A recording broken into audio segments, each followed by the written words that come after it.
अस्सलामुअलैकुम बच्चों, उम्मीद है आप ठीक ठाक होगे, मज़े में होगे और अच्छे से पढ़ाई कर रहे होगे। तो थर्मोडायनेमिक्स का लेक्चर नंबर 5 शुरू करने जा रहे हैं। लेक्चर नंबर 5 में जो कॉन्सेप्ट हमने डिस्कस करना है वो मेरे बच्चे हमारे पास रिमेनिंग प्रोसेसेस ऑफ थर्मोडायनेमिक्स हैं। वैसे तो थर्मोडायनेमिक्स के अंदर बहुत सारे प्रोसेसेस पॉसिबल हैं, लेकिन हमारे कोर्स में चंद एक शामिल हैं, जिनमें से आइसोबैरिक और आइसोकोरिक, ये दो प्रोसेस का कॉन्सेप्ट हम ऑलरेडी इससे प्रीवियस लेक्चर में डिस्कस कर चुके हैं, जो कि बहुत लंबा भी हो गया था। और मेरे बच्चे इस लेक्चर में हमने आइसोथर्मल प्रोसेस को डिस्कस करना है, एडियाबैटिक प्रोसेस को डिस्कस करना है और रिवर्सिबल और इरिवर्सिबल प्रोसेस क्या होते हैं इनको डिस्कस करना है। साथ ही साथ हमारे पास माजी में जो क्वेश्चंस इस टॉपिक से रिलेटेड पूछे गए हैं उन्हें डिस्कस करेंगे और मज़ीद क्या सवालात पूछे जा सकते हैं वो भी डिस्कस कर रहे होंगे। ठीक है, तो हेडिंग लगा लो अपने पास, आइसोथर्मल प्रोसेस। मेरा नाम बिलाल ज़िया है और ये मेरा और आपका एक छोटा सा नन्हा सा मुन्ना सा प्यारा सा प्लेटफॉर्म है हमारा, जहाँ पर हम 11 और 12 की फिज़िक्स पढ़ रहे हैं। ठीक है, अब देखो मेरे बच्चे, हम लोगों का जो आज का पहला प्रोसेस है पढ़ने के लिए, समझने के लिए, वो हमारे पास है आइसोथर्मल प्रोसेस। सर क्या इस लेक्चर के लिए इससे पिछला लेक्चर देखा होना ज़रूरी है? असूली तौर पे तो देखो, अगर आपने थर्मोडायनेमिक्स का लेक्चर नंबर 5 देखना है तो इससे प्रीवियस आपके 4 लेक्चर्स देखे होना ज़रूरी है। लेकिन अगर आपने वो नहीं देखे हुए तो कोई मसला नहीं है। यहाँ पे मैं जो चीज़ें बताऊँ और आपको लगे कि ये नहीं हो सकता तो आपने मान के चलना है कि ये सही है, क्योंकि उसका प्रूफ, उसकी डेरिवेशन, उसके बारे में डिटेल से कॉन्सेप्ट मैं इससे प्रीवियस लेक्चर में दे चुका हूँगा। तो अगर आप ये मान सकते हो तो बस ठीक है, फिर पुराने लेक्चर देखा होना ज़रूरी नहीं। अब देखो बच्चे, आइसोथर्मल प्रोसेस में हम लोग किस तरह से चलते हैं। मान लो मेरा बेटा यहाँ पे हमारे पास एक कोई सिस्टम है, वही सिस्टम एक कंटेनर है। बोला ठीक है सर। इस कंटेनर में मान लो यहाँ पे एक कोई पिस्टन लगा हुआ है। बोला ठीक है सर। और यहाँ पे हमारे पास गैस के मॉलिक्यूल्स मौजूद हैं। सर ये जो गैस के मॉलिक्यूल्स आपने रखे हुए हैं ये क्या कर रहे हैं? भाई ये जो गैस के मॉलिक्यूल्स हैं ये रैंडमली मूव करने का काम कर रहे हैं। कोई गैस का मॉलिक्यूल कहीं मूव कर रहा है, कोई कहीं जा रहा है। ठीक है सर। इस गैस के मॉलिक्यूल ने इस वक्त कुछ वॉल्यूम ऑक्यूपाई किया हुआ है। यस सर, किया हुआ है। इस वॉल्यूम को नाम दे दिया हमने V1 का। ठीक है सर।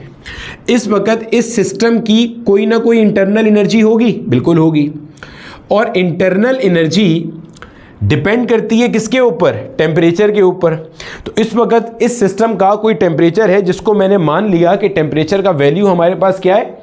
T1 इस टेम्परेचर का वैल्यू है। बोला ठीक है सर। अच्छा, अब अगर मैं आपसे पूछूं कि ये जो गैस के मॉलिक्यूल्स हैं क्या ये रैंडमली मूव कर रहे हैं? जी भाई, रैंडमली मूव कर रहे हैं। जब ये रैंडमली मूव करेंगे तो कभी ना कभी आपस में टकराएंगे, बिल्कुल। कभी ना कभी वॉल ऑफ द कंटेनर से टकराएंगे, बिल्कुल। कभी ना कभी बेस से टकराएंगे, बिल्कुल। कभी ना कभी पिस्टन से टकराएंगे। इसका मतलब ये रैंडमली मूव करते हुए मॉलिक्यूल्स ऊपर जाके पिस्टन से टकरा रहे हैं और पिस्टन पर फोर्स एक्सर्ट कर रहे हैं। जैसे मॉलिक्यूल टकराता है तो फोर्स लगती है, मॉलिक्यूल टकराता है तो फोर्स लगती है, मॉलिक्यूल टकराता है तो फोर्स लगती है। गोया के molecules are exerting pressure on the piston. बोला ठीक है सर। मॉलिक्यूल प्रेशर लगा रहे हैं किसके ऊपर? पिस्टन पे ऊपर की जानिब धक्का दे रहे हैं ऊपर। ठीक है। और प्रेशर को आप कैसे डिफाइन करते हो? प्रेशर आपके पास क्या है sir? Force per unit area. बोला ठीक है सर, यहां तक तो हमें समझ में आता है, कोई परेशानी नहीं है। तो मैं F को लिख सकता हूं P × A। अब मेरा बेटा आपको पिस्टन यहां पे रुका हुआ नजर आ रहा है, ऐसे ही है। इसका मतलब सिंपल सा ये है, और ये बात हम पहले भी कर चुके हैं, कि नीचे से ऊपर की तरफ जो प्रेशर है वो कौन एक्सर्ट कर रहा है? गैस के मॉलिक्यूल्स एक्सर्ट कर रहे हैं।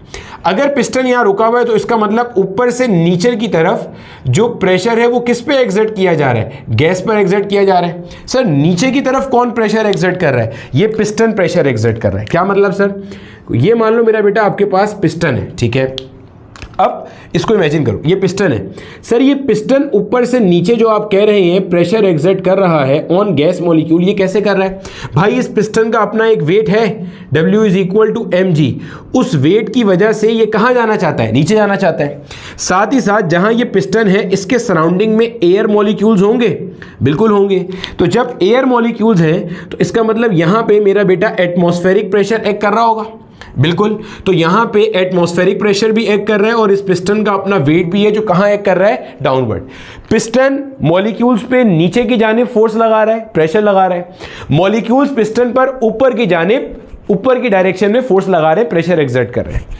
ये जो पिस्टन है ये फ्री टू मूव है, ठीक है सर, और ये पिस्टन आपको यहां रुका हुआ नजर आ रहा है। इसका मतलब ये दोनों प्रेशर क्या है, बैलेंस है। अच्छा, एक चीज मैं और यहां पे शो कर देता हूं।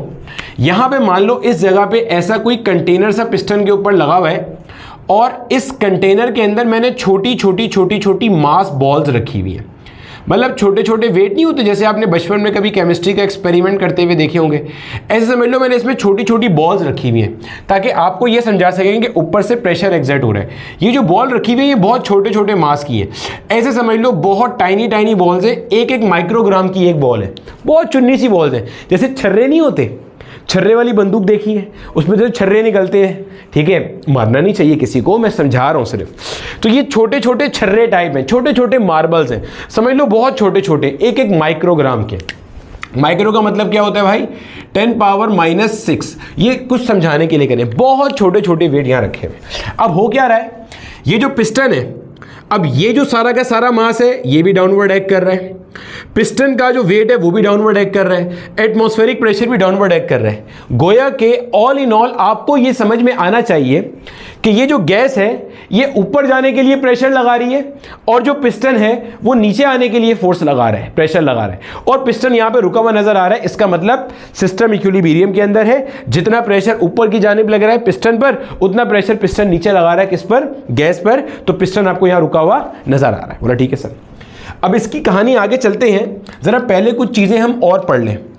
मेरा बेटा जब हमने आइसोबैरिक प्रोसेस पढ़ा था तो वहां पे हमने एक टर्म डिफाइन की थी, work done by the gas, याद होगा आपको, work done by the system या work done by the gas. बोला जी सर याद तो आ रहा है हमें कुछ कुछ कि work done by the gas हमने पढ़ा था। ये जो work done by the gas था इसके अंदर आपने क्या पढ़ा था, आपने ये पढ़ा था गैस के मॉलिक्यूल्स फोर्स अप्लाई करें और पिस्टन डिस्प्लेस हो जाए, यही पढ़ा था कि भाई पिस्टन पहले यहां पे मान लो इस लेवल पर है और कुछ देर के बाद आपका पिस्टन मान लो ऊपर चला गया ऐसे। तो हमने ये कहा था कि ये जो डिस्प्लेसमेंट कवर करी है पिस्टन ने, मतलब यहाँ पे गैस के मॉलिक्यूल फोर्स लगा रहे थे और इस फोर्स के नतीजे में, ये था फोर्स एक्सर्टेड बाय गैस, इस फोर्स के नतीजे में अगर पिस्टन ऊपर चला जाए तो हम कहते थे work is done by the gas molecule, और हम कहते थे work done by the gas molecule कैसे कैलकुलेट करते थे, F इंटू डेल्टा एक्स। बोला ठीक है सर। अब यहां पे ना आप एक चीज जरा समझो, क्या, जब कभी भी गैस काम करेगी, जब कभी भी सिस्टम काम करेगा तो जहन में रखना सिस्टम की अपनी जो इंटरनल एनर्जी है वो डिक्रीज होगी। सिस्टम की जो इंटरनल एनर्जी है वो क्या होगी, डिक्रीज होगी। क्यों सर, भाई तुम खुद सोचो, अगर तुम कुछ काम करते हो, सोचो अगर तुम कुछ काम करते हो, मान लो ये तुम हो और तुम भागते हुए जा रहे हो, तुम्हारे जिस्म में 100 जूल की एनर्जी है, समझना 100 जूल की एनर्जी है, तुम ऐसे भागते हुए गए, यहां पे एक हर्डल आया, अब तुमने क्या करना है, इस हर्डल को क्रॉस करना है, तो तुमने छलांग मारी और फिर आगे भागते हुए जा रहे हो। तो मुझे एक बात बताओ, अगर छलांग मारने से पहले, इस ऑब्स्टिकल को ओवरकम करने से पहले तुम्हारे जिस्म में 100 जूल एनर्जी थी, तो क्या छलांग मारने के बाद तुम्हारे पास अभी भी 100 जूल होगी? नहीं। मान लो अब तुम्हारे पास रह गए 80 जूल। तो अगर मैं पूछूंगा 20 जूल कहाँ गई, तो आप बोलोगे सर ये 20 जूल इस हर्डल को ओवरकम करने में चली गई।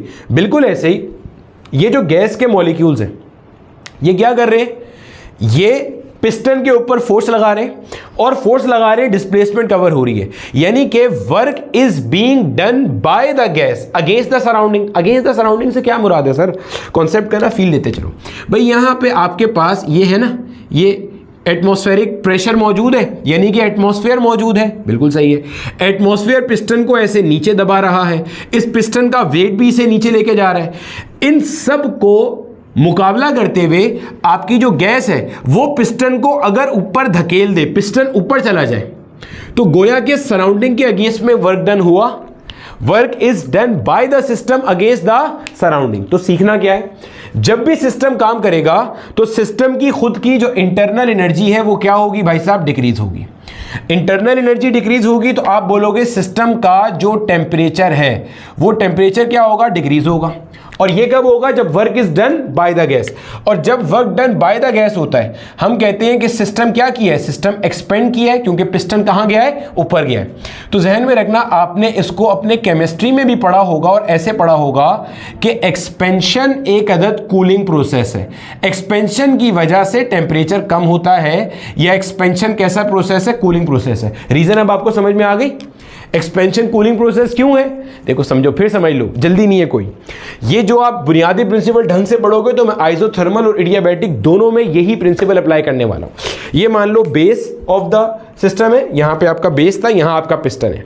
अंदर मॉलिक्यूल मस्त बोखलाए घूम रहे हैं, इसमें टकरे मार रहे हैं, और टकरे मार के आपने हीट सप्लाई करी। आइसोबैरिक प्रोसेस का कॉन्सेप्ट याद करो। आपने हीट सप्लाई करी, मॉलिक्यूल्स की इंटरनल एनर्जी बढ़ी, ज्यादा जोर से टकरे मारी और पिस्टन खिसक के ऊपर चला गया।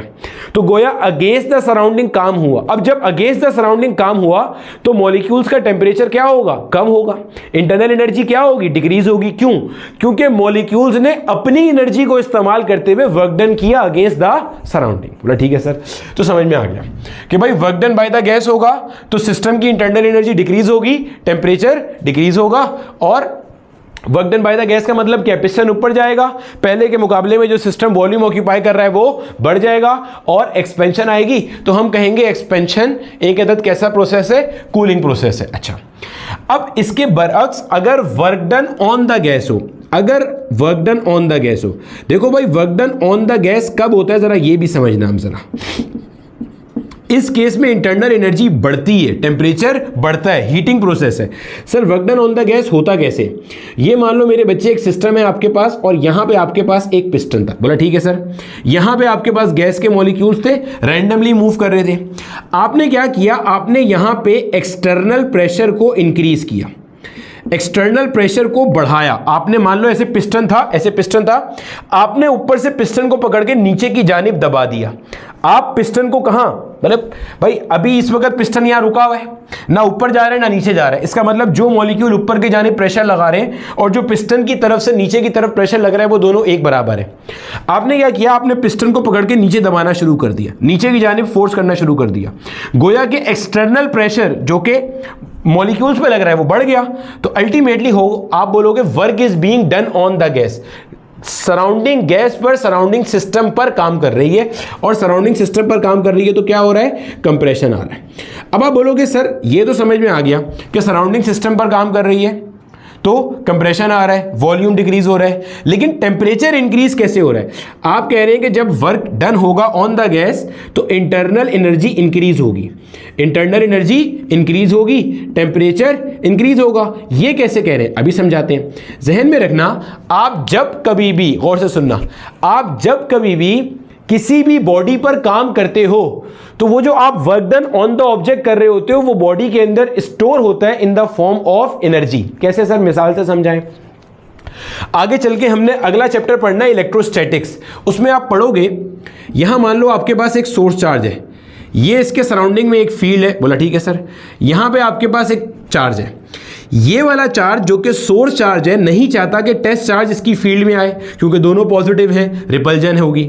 अगर मान लो ये एक पॉइंट एक्स है, आप टेस्ट चार्ज को जबरदस्ती इस पॉइंट एक्स पे लेकर आते हो, तो आप क्या कर रहे हो? आप इसके ऊपर वर्क डन कर रहे हो। क्यों? इस फील्ड में, इस पॉइंट पर लेकर आने में। देखो अगर आप इसको इस फील्ड के अंदर लाओगे तो इसको रिपल्जन का सामना है, जाहिर है ये सोर्स चार्ज तो इसे भगा रहा है, धक्के दे रहा है कि भाई तू नहीं आ, तुम जबरदस्ती लेकर आ रहे हो इस पॉइंट पे, तो तुम इस वाले चार्ज पर वर्क डन कर रहे हो। तो जो वर्क डन कर रहे हो वो इसके अंदर स्टोर हो रहा होगा in the form of electrical potential energy. एक और मिसाल ले लो, ये मार्कर अगर मैं यहां से छत के ऊपर लेके जाऊं, अर्थ चाहता है कि मार्कर इसी पॉइंट पे रहे, जमीन की सतह पे रहे, मैं छत पे लेके जाता हूं, तो मैं इसके ऊपर वर्क डन कर रहा हूं अगेंस्ट द ग्रेविटेशनल फील्ड, तो इस मार्कर में क्या होगी? एनर्जी स्टोर होती जाएगी। ऐसे ही है, जैसे ही छोड़ूंगा तो वो नीचे आएगा, पोटेंशियल एनर्जी कन्वर्ट होगी काइनेटिक एनर्जी में, law of conservation of energy. गोया कि आप जब भी कभी किसी बॉडी पे वर्क डन करते हो तो वो उसकी एनर्जी के अंदर स्टोर हो रहा होता है। Work done on an object will result in the increment of the internal energy of that object. बोला ठीक है सर, समझाएं आप जरा। जैसे ही आपने पिस्टन को दबाया, जब पिस्टन को दबाया तो सिस्टम आपका क्या हो गया, सिस्टम आपका कंप्रेस हो गया। क्या मतलब, यहां ड्रॉ करके दिखाता हूं, पहले यहां था, अब मान लो पिस्टन यहां पर आ गया, पिस्टन ऊपर से क्या आ गया, नीचे आ गया। यानी कि अगर मैं आपको शो करूं तो आपके पास हुआ क्या, यहां से अब यहां पे है, ऐसे समझ जाना, ठीक है। अब पिस्टन ऊपर से क्या हुआ, नीचे आया, यानी कि डेल्टा एक्स डिस्प्लेसमेंट कवर हुई इन द डाउनवर्ड डायरेक्शन, और ये गैस के मॉलिक्यूल सारे के सारे अभी भी क्या है, यहीं पर है। तो आप बोलोगे work done on the gas है, सिस्टम पर काम हुआ, और जो ये सिस्टम पर काम हुआ ये कहां गया, मॉलिक्यूल्स की इंटरनल एनर्जी बढ़ाने में गया। आपने गैस पर काम किया, मॉलिक्यूल्स की इंटरनल एनर्जी बढ़ी और उसका टेम्परेचर बढ़ा। तो ये आपके पास क्या था, ये आपके पास था कंप्रेशन, यहां पे कंप्रेशन हुआ। तो आप बोलोगे कंप्रेशन आपके पास कैसा है, हीटिंग इफेक्ट है। यानी कि जो मैंने आपको यहां पे एक छोटी सी चीज बताई है वो आप जहन में क्या रखोगे कि एक्सपेंशन कूलिंग फिनोमिना है।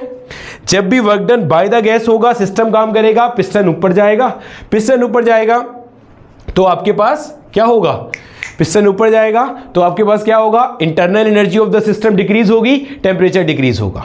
जब work done on the gas होगा तो क्या होगा, आपके पास सिस्टम की इंटरनल एनर्जी बढ़ेगी और टेम्परेचर बढ़ेगा। एक्सपेंशन कूलिंग फिनोमिना है और कंप्रेशन हीटिंग फिनोमिना, ठीक है। इतनी बात ध्यान में रखोगे, छाप लो जल्दी से। मैं ये वाली साइड मिटाने लगा हूं, work done by the gas और work done on the gas वाली। चलो 1 2, वेरी गुड, ठीक है। चलो भैया अब देखो बच्चे, वापस आते हैं अपने आइसोथर्मल प्रोसेस के सिस्टम के ऊपर। सर पहले तो ये बता देना कि जैसे आइसोबैरिक प्रोसेस के अंदर हमारे पास प्रेशर कांस्टेंट था, आइसोकोरिक प्रोसेस में हमारे पास वॉल्यूम कांस्टेंट था। तो पहले तो ये बता दें कि आइसोथर्मल प्रोसेस में हमारे पास क्या चीज कांस्टेंट है। तो भाई आइसोथर्मल प्रोसेस में आपके पास होता है टेम्परेचर कांस्टेंट, टेम्परेचर कांस्टेंट। और टेम्परेचर कांस्टेंट के ऊपर आपका कौन सा गैस लॉ काम करता है, बॉयल्स लॉ काम करता है, ये भी आपको याद है। तो आइसोथर्मल प्रोसेस की जो गैस लॉ वाली एप्लीकेशन है या जिस गैस लॉ की ये थर्मोडायनेमिक्स एप्लीकेशन है वो कौन सा है, बॉयल्स लॉ। और इसकी इक्वेशन क्या है, P is inversely proportional to V। बोला ठीक है सर, समझ में आता है। अभी इसको बताइए जो आपने बनाया था। चलो वापस, ये मेरा बेटा हमारे पास कोई एक सिस्टम है। बोला ठीक है सर, और इस सिस्टम में ये पिस्टन लगाए, पिस्टन के ऊपर मैंने ऐसे एक प्लेट सी लगाई हुई जिसके ऊपर बहुत सारे छोटे छोटे चुन्ने चुन्ने चुन्ने चुन्ने मासेस रखे हुए। इन मासेस का वेट, पिस्टन का वेट, एटमॉस्फेरिक प्रेशर, ये सारा का सारा नीचे गैस मॉलिक्यूल्स के ऊपर प्रेशर एक्सर्ट कर रहे हैं। गैस के मॉलिक्यूल ऊपर जाके टकरा के प्रेशर एक्सर्ट कर रहे हैं, और जनाबे वाला मुझे यहां पे सिस्टम इस पॉइंट पर इक्विलिब्रियम में नजर आ रहा है, यानी कि पिस्टन ना ऊपर जा रहा है ना नीचे जा रहा है। बोला ठीक है सर, यहां तक की बात हमें समझ में आ गई। अब खूब अच्छे से सुनना, मैं क्या करता हूं, मैं क्या करता हूं, अब मुझे एक बात बताओ। अभी आपको ये तो समझ में आ गया ना कि जो प्रेशर ऑन द गैस है, इसकी वजह से, पिस्टन की वजह से, एटमॉस्फेयर की वजह से, वो जो प्रेशर बाय द गैस है, जो गैस के मॉलिक्यूल टकरा टकरा के लगा रहे हैं, ये एक बराबर है, तभी तो यहां रुका हुआ है। जी सर समझ में आ गया। अगर मान लो मैं यहां से एक चुन्ना सा मास हटा दूं, गौर से सुनना मेरी बात, कॉन्सेप्ट का फील लेते हुए जाना। आपको किसी भी किताब में ये चीज ऐसे लिखी हुई नहीं मिलेगी, किताब में जो चीज लिखी मिलेगी वो भी बताता हूं मैं। अगर आप यहां से एक चुन्ना सा मास हटा दो, इधर ये वाला एक चुन्ना सा मास, एक माइक्रोग्राम से भी छोटा मान लो, अगर यहां से आप एक चुन्ना सा एक नैनोग्राम का मास ये हटा दो, ये तो क्या आपको ये नजर आ रहा है कि जो ऊपर का ओवरऑल प्रेशर नीचे लग रहा था वो थोड़ा सा कम हो गया और नीचे वाला प्रेशर थोड़ा सा ज्यादा हो गया? ऐसे समझो, ऊपर का प्रेशर, ऊपर से जो प्रेशर नीचे की जानिब लग रहा था, मान लो ऊपर से जो प्रेशर नीचे की जानिब लग रहा था वो 5 न्यूटन पर मीटर स्क्वायर था, और जो नीचे से ऊपर की जानिब लग रहा था वो भी कितना था, 5 न्यूटन पर मीटर स्क्वायर। आपने ये जो एक प्लेट थी जिसपे छोटे छोटे छोटे छोटे बहुत सारी मार्बल बॉल टाइप के मासेस थे, एक चुन्नी सी बॉल हटा दी। जैसे ही आपने हटाया तो ये सिस्टम ऐसा हो गया कि ऊपर से नीचे की जानिब लगने वाला जो मास था वो थोड़ा सा कम हो गया। मान लो वो कम होके 4.99999 ऐसे हो गया, 4.9999 न्यूटन पर मीटर स्क्वायर हो गया, और नीचे वाला तो अभी भी क्या है, 5 न्यूटन पर मीटर स्क्वायर। ये बात समझ में आ रही है कि जैसे ही आपने चुन्ना सा मास यहां से हटाया, इस जगह से, तो ऊपर से जो नीचे की जानिब प्रेशर लग रहा है वो थोड़ा सा कम हो गया, चुन्ना सा, और नीचे का थोड़ा सा क्या हो गया, ज्यादा। अब सोचो, ये पिस्टन है, इसमें दो प्रेशर्स हैं, एक ऊपर से नीचे लग रहा है, एक नीचे से ऊपर। ऊपर से नीचे वाला थोड़ा सा कम हो गया, नीचे से ऊपर वाला थोड़ा सा बढ़ गया। तो क्या आपको ये लग रहा है ये जो सिस्टम है आपका थोड़ा सा ऊपर चला जाएगा, पिस्टन आपका थोड़ा सा ऊपर जाएगा? भाई आपका नीचे वाला प्रेशर स्लाइटली इंक्रीज कर गया तो आपका पिस्टन थोड़ा सा ऊपर जाएगा। सही है, आपका पिस्टन थोड़ा सा ऊपर जाएगा, यहां लिख लेते हैं, पिस्टन थोड़ा सा ऊपर जाएगा। और तेजी से जाएगा या आहिस्ता आहिस्ता जाएगा?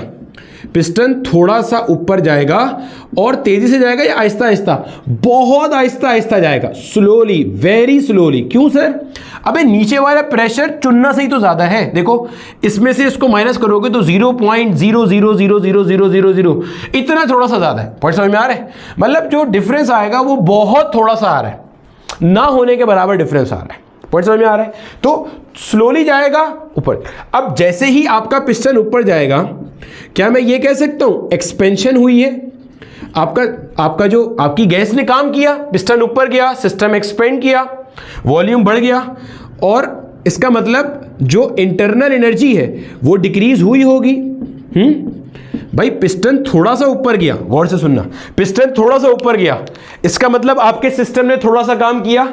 जब सिस्टम ने थोड़ा सा काम किया तो इसका मतलब इंटरनल एनर्जी डिक्रीज हुई होगी। हाँ, थोड़ी सी हुई होगी, लेकिन हुई तो हुई होगी।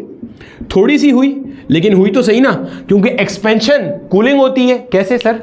भाई थोड़ा सा ऊपर गया तो वो ऊपर क्यों गया? सिस्टम ने काम किया, सिस्टम ने काम किया, अपनी एनर्जी को खर्च करके काम किया, तो ये ऊपर गया। अच्छा, मान लो जो इसकी पहले इंटरनल एनर्जी थी ना, यहां पे U1, मान लो ये जो पहले इंटरनल एनर्जी थी वो कितनी थी? मान लेते हैं हम 7 जूल थी। जब तक आपने इसके ऊपर से ये मास रिमूव नहीं किया था तब तक इसकी इंटरनल एनर्जी कितनी थी? 7 जूल थी। अब जब ये थोड़ा सा ऊपर चला गया तो आपको ये पता चल गया कि इंटरनल एनर्जी डिक्रीज हुई है। मान लो पहले इंटरनल एनर्जी थी 7 जूल और अब इंटरनल एनर्जी हो गई 6 जूल। सर ये नंबर्स कहां से लाए? समझाने के लिए लिया है भाई।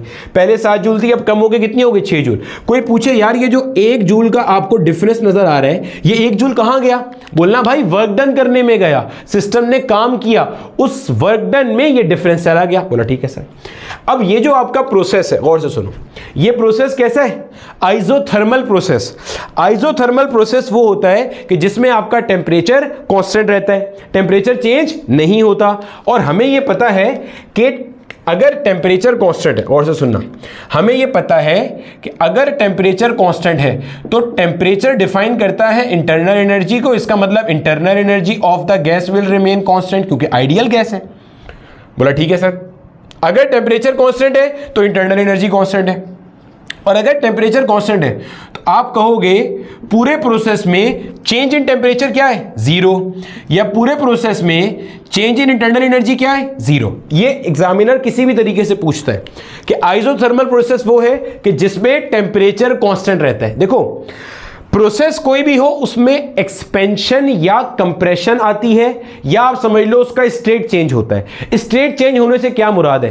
पीवीटी पहले कुछ और था, बाद में पीवीटी कुछ और है। जैसे अगर मैं आइसोबैरिक प्रोसेस का आपको रिवाइज कर रहा हूं, प्रोसेस का कहानी समझा रहा हूं कि प्रोसेस होता क्या है। अब बोलोगे सर यहां पे अगर टेम्परेचर कांस्टेंट है तो ये प्रोसेस कैसे हो रहा है? समझना, प्रोसेस से क्या मुराद है? प्रोसेस से ये मुराद है कि पहले पीवीटी का सेट कुछ और था, अब पीवीटी का सेट कुछ और है। ये स्टेट वेरिएबल्स है। जैसे आइसोबैरिक प्रोसेस में प्रेशर पहले और बाद का सेम है, लेकिन V1 पहले कुछ और था, V2 कुछ और था, T1 कुछ और था, T2 कुछ और था। आइसोकोरिक प्रोसेस में वॉल्यूम तो सेम है, लेकिन प्रेशर पहले कुछ और था, बाद में कुछ और था, टेम्परेचर पहले कुछ और था, बाद में कुछ और था। यहां पे आप देखोगे तो प्रेशर पहले कुछ और है, बाद में कुछ और है, वॉल्यूम पहले कुछ और है, बाद में कुछ और है, टेम्परेचर दोनों में कैसा है? कांस्टेंट है। ठीक है, तो ध्यान में रखना कोई भी एक थर्मोडायनामिक प्रोसेस होता है उसमें स्टेट चेंज होती है। पीवीटी का सेट पहले जो था, बाद में पीवीटी का जो सेट है वो तब्दील होता है। लाजमी नहीं है कि सारे चेंज हो जाए। ठीक है, जैसे आइसोथर्मल में अब टी सेम रहेगा, आइसोबैरिक में पी सेम रहा था, आइसोकोरिक में वी सेम रहा था। बोला ठीक है सर, समझ में आ गया। चलो अब इसके अंदर इंटरनल एनर्जी कैसी रहती है? कांस्टेंट। अब आप देखो यहां पे जरा समझो, इस वाली चीज को मैं मिटा दूं जरा। ठीक है, देखो समझो यहां पे। अब मेरा बेटा हुआ क्या, आपने आपने यहां पे बहुत स्लो एक्सपेंशन कराई है। आपने ये स्लो एक्सपेंशन कैसे मेक श्योर करी है? आपने ऊपर से बहुत थोड़ा सा मास रिमूव किया। ऐसे समझ लो, आपने ऊपर ये जो एक्सपेंशन हुई है बहुत स्लो हुई है। स्लो क्यों हुई है? आपने ऊपर का प्रेशर बहुत चुन्ना सा कम किया, तो नीचे का प्रेशर बहुत स्लाइड सा बढ़ा, तो ये इसको बहुत आहिस्ता से ऊपर लेकर गया। तो इसका मतलब इंटरनल एनर्जी भी थोड़ी सी डिक्रीज हुई होगी, लेकिन इंटरनल एनर्जी को तो कांस्टेंट रहना चाहिए। तो मेरा बेटा, हमने यहां पे क्या किया, ध्यान में रखना, हमने यहां पे क्या किया, हमने यहां पे एक सोर्स कनेक्ट करी। क्या कनेक्ट करी भाई? सोर्स। सोर्स क्या है? जो हीट एनर्जी सप्लाई कर सकता है। सोर्स क्या है? जो हीट एनर्जी सप्लाई कर सकता है। ठीक है सर, आपने यहां पे सोर्स कनेक्ट कर दी। अब क्या हुआ? ये जो सोर्स है ना, पहले तो ये समझ लो सोर्स क्या होती है। सोर्स से मुराद है जो हीट एनर्जी सप्लाई करेगा। इसको हमारी किताब वाले रेजर्वॉयर भी कहते हैं। क्या कहते हैं भाई? रेजर्वॉयर। रेजर्वॉयर का उर्दू में मतलब है मंबा। क्या मतलब सर? जैसे हम कहते हैं ना, हमारे पास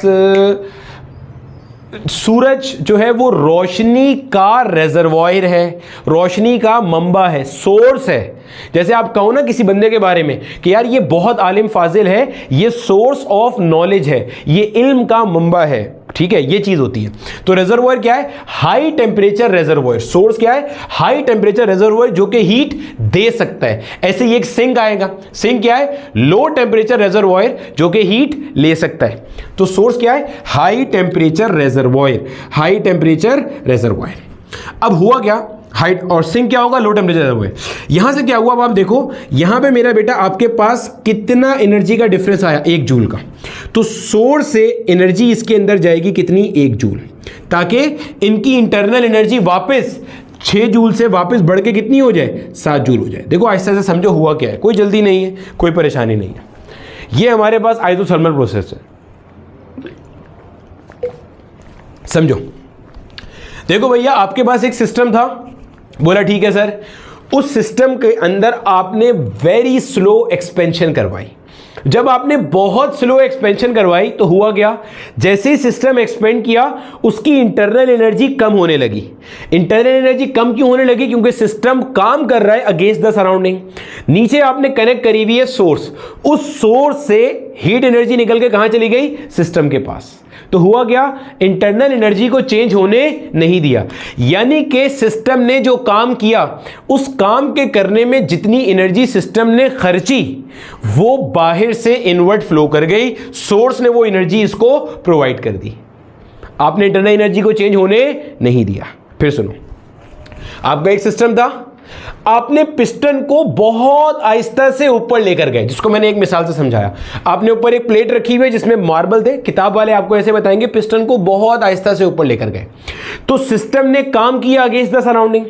सिस्टम की काम करने में जो एनर्जी खर्च हुई, वो कहां से पूरी हुई? आपने बाहर सोर्स कनेक्ट करी, उस सोर्स से जितनी एनर्जी सिस्टम ने खर्ची थी, उतनी एनर्जी बाहर से अंदर आ गई। तो आपने सिस्टम की इंटरनल एनर्जी को चेंज होने नहीं दिया।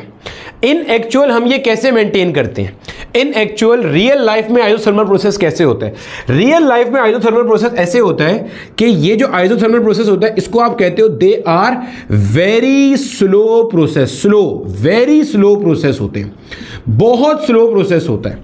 आप एक्सपेंशन इतना आहिस्ता आहिस्ता आहिस्ता आहिस्ता करते हो कि उसकी जो इंटरनल एनर्जी कम हो रही होती है, वो सराउंडिंग से इनवर्ट फ्लो करके हीट अंदर आती है, और मतलब सराउंडिंग उसके लिए सोर्स बन जाती है। सराउंडिंग से हीट अंदर आती है और उसकी इंटरनल एनर्जी को पहले जितना कर देती है। सही, अभी कंप्रेशन भी बताता हूं। अब अगर मैं आपको इसकी इक्वेशन बताऊं, फिर आपको यही सब मैं दोबारा बताऊंगा कंप्रेशन को लेके। अगर मैं आपसे सामने फर्स्ट लॉ ऑफ थर्मोडायनेमिक्स लिखूं, Q is equal to delta U plus W, बोला ठीक है सर। आइसोथर्मल प्रोसेस में आपको यह पता है कि change in internal energy zero होता है। क्यों?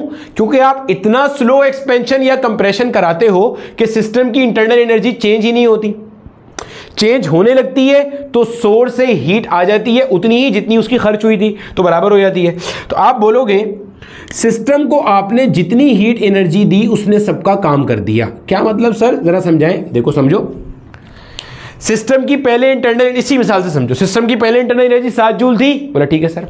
आपने यहां से एक बॉल हटाई, ऊपर का प्रेशर कम हुआ, सिस्टम ने धक्का मारा, ये आहिस्ता आहिस्ता ऊपर गया, सिस्टम की 1 जूल एनर्जी खर्च हुई।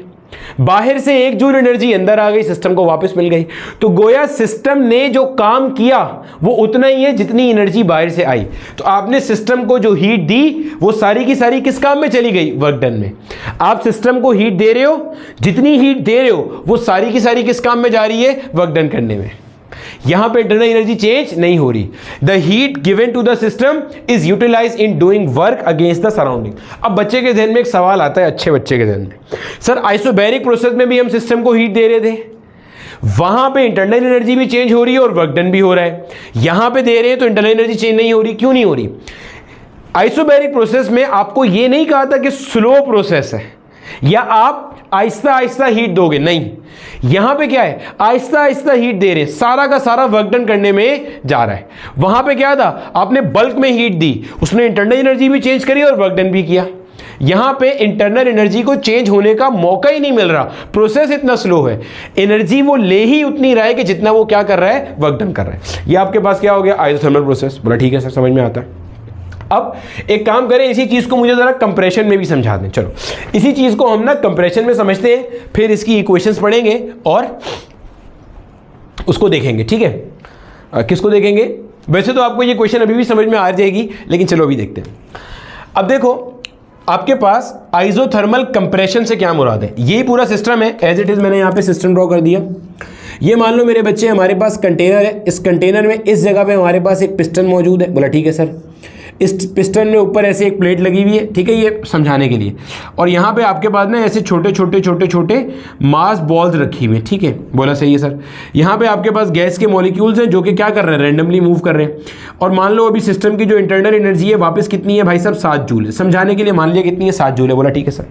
आपको पिस्टन यहाँ पे रुका हुआ नजर आ रहा है, जिसका मतलब ये है कि गैस के मॉलिक्यूल जितनी ताकत ऊपर लगा रहे, पिस्टन उतनी ताकत नीचे लगा रहा है। बोला ठीक है सर। आपने क्या किया? बाहर से एक मास बॉल और ऐड कर दी, यानी कि इस जगह पे आपने एक मास बॉल चुन्नी सी और ऐड कर दी। यानी कि अब देखो, मान लो पहले ऊपर का प्रेशर जो नीचे लग रहा था वो 5 न्यूटन पर मीटर स्क्वायर था, और नीचे का प्रेशर जो ऊपर लग रहा था वो भी कितना था? 5 न्यूटन पर मीटर स्क्वायर।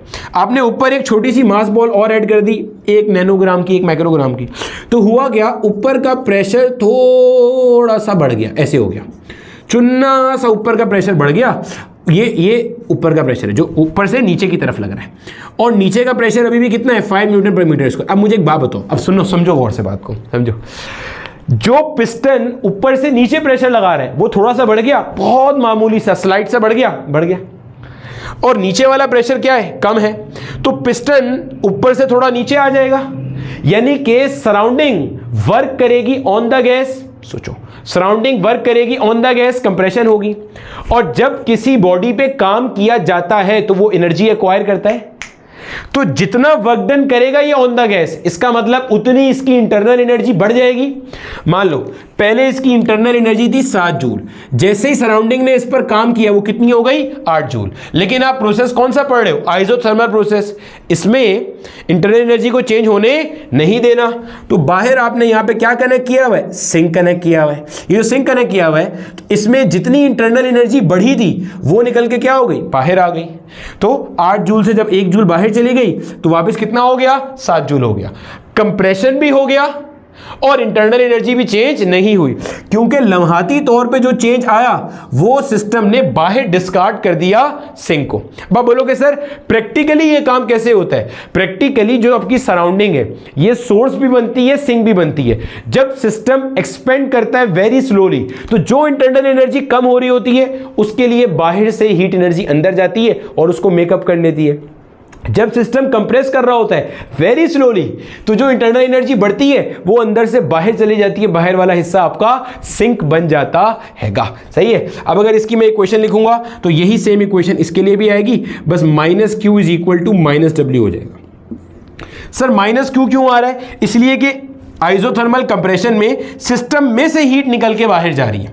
आइसोथर्मल एक्सपेंशन में क्या हो रहा है? सिस्टम को हीट मिल रही है। When heat is given to the system तो वो पॉजिटिव होती है, when heat is discarded by the system तो वो नेगेटिव होती है।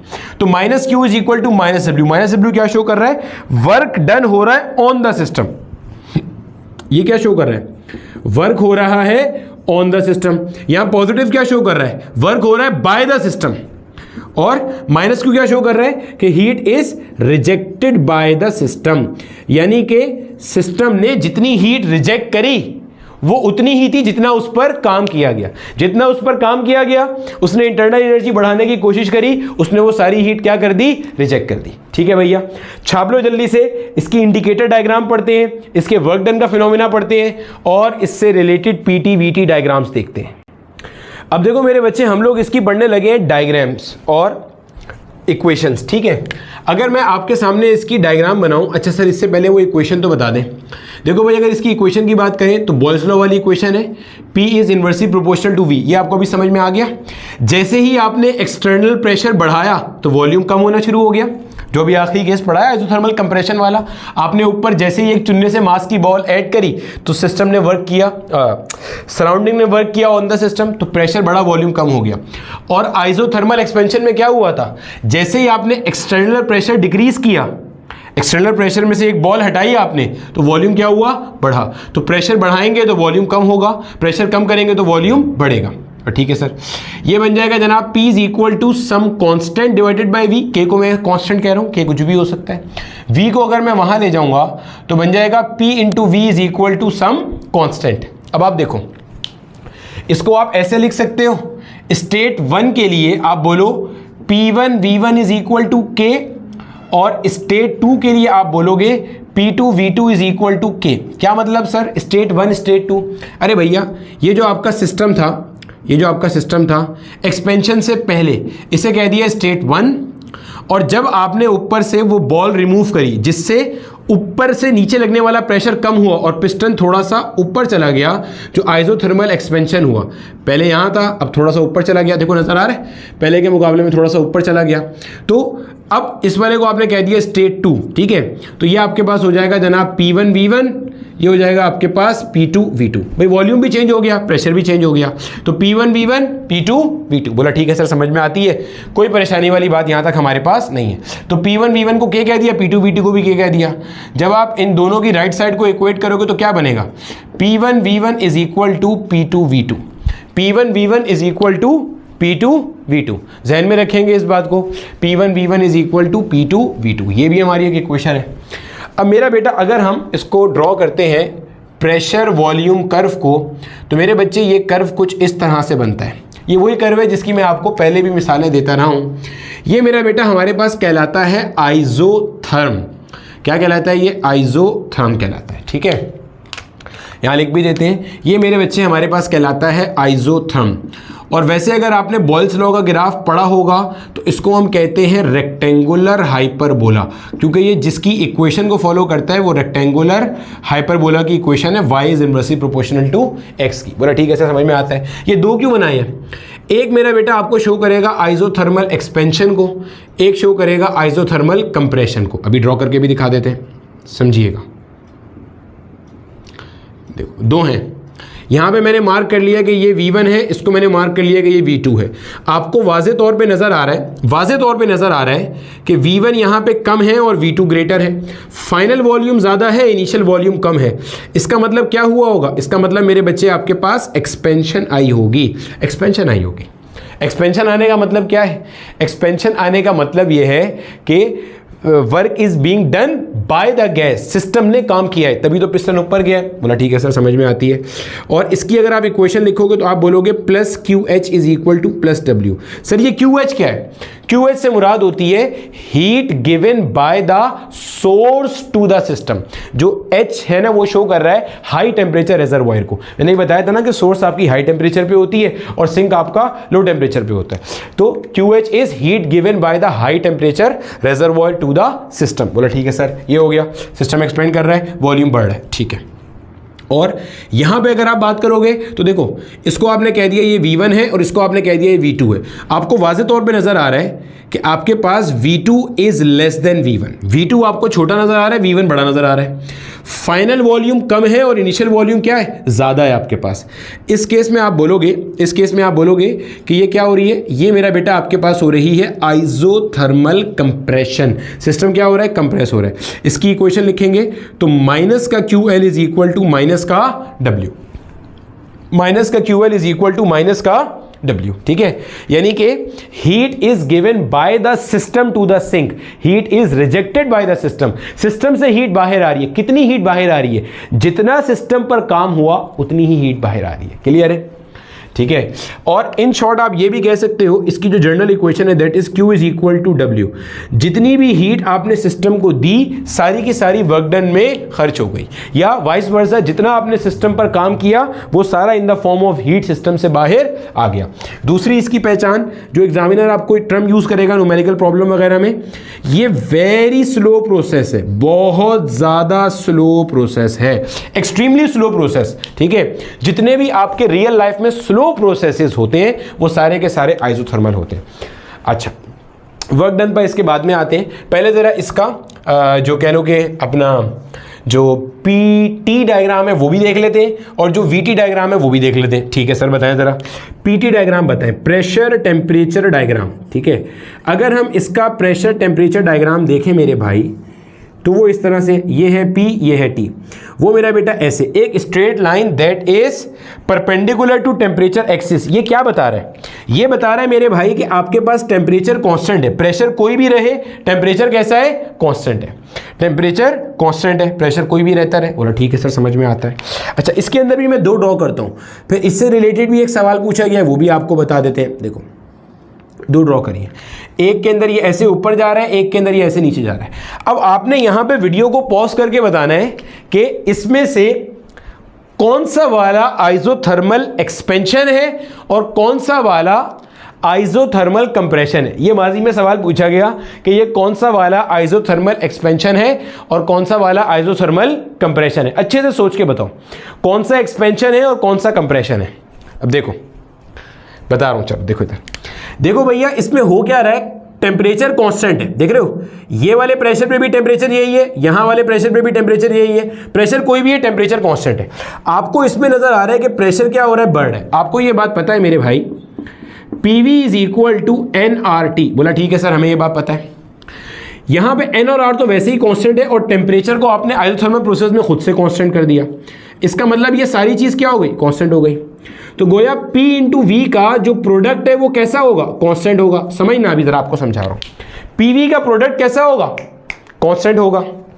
आपको नजर आ रहा है इस इंडिकेटर डायग्राम में प्रेशर बढ़ रहा है। अगर प्रेशर बढ़ रहा है इसका मतलब प्रेशर जितने गुना बढ़ेगा वॉल्यूम उतने गुना कम होगा। भाई यही तो आपने पढ़ा है, प्रेशर बढ़ेगा तो वॉल्यूम क्या होगा? बढ़ेगा, सॉरी कम होगा। P इंक्रीज करेगा तो वॉल्यूम डिक्रीज करेगा, P बढ़ेगा तो वॉल्यूम कम होगा। इसका मतलब ये जो ग्राफ है ये किसका है? ये आपके पास आइसोथर्मल कंप्रेशन का है। आइसोथर्मल कंप्रेशन का है भाई। P जितना बढ़ेगा V उतना कम होगा, तभी तो PV का प्रोडक्ट कांस्टेंट आएगा। ये क्वेश्चन पढ़ी थी अभी हमने। तो ये आइसोथर्मल कंप्रेशन है। अब यहां देखो, फिर सुन लो, यहां पे क्या है? देखो कांस्टेंट टेम्परेचर पे PT डायग्राम बना हुआ है।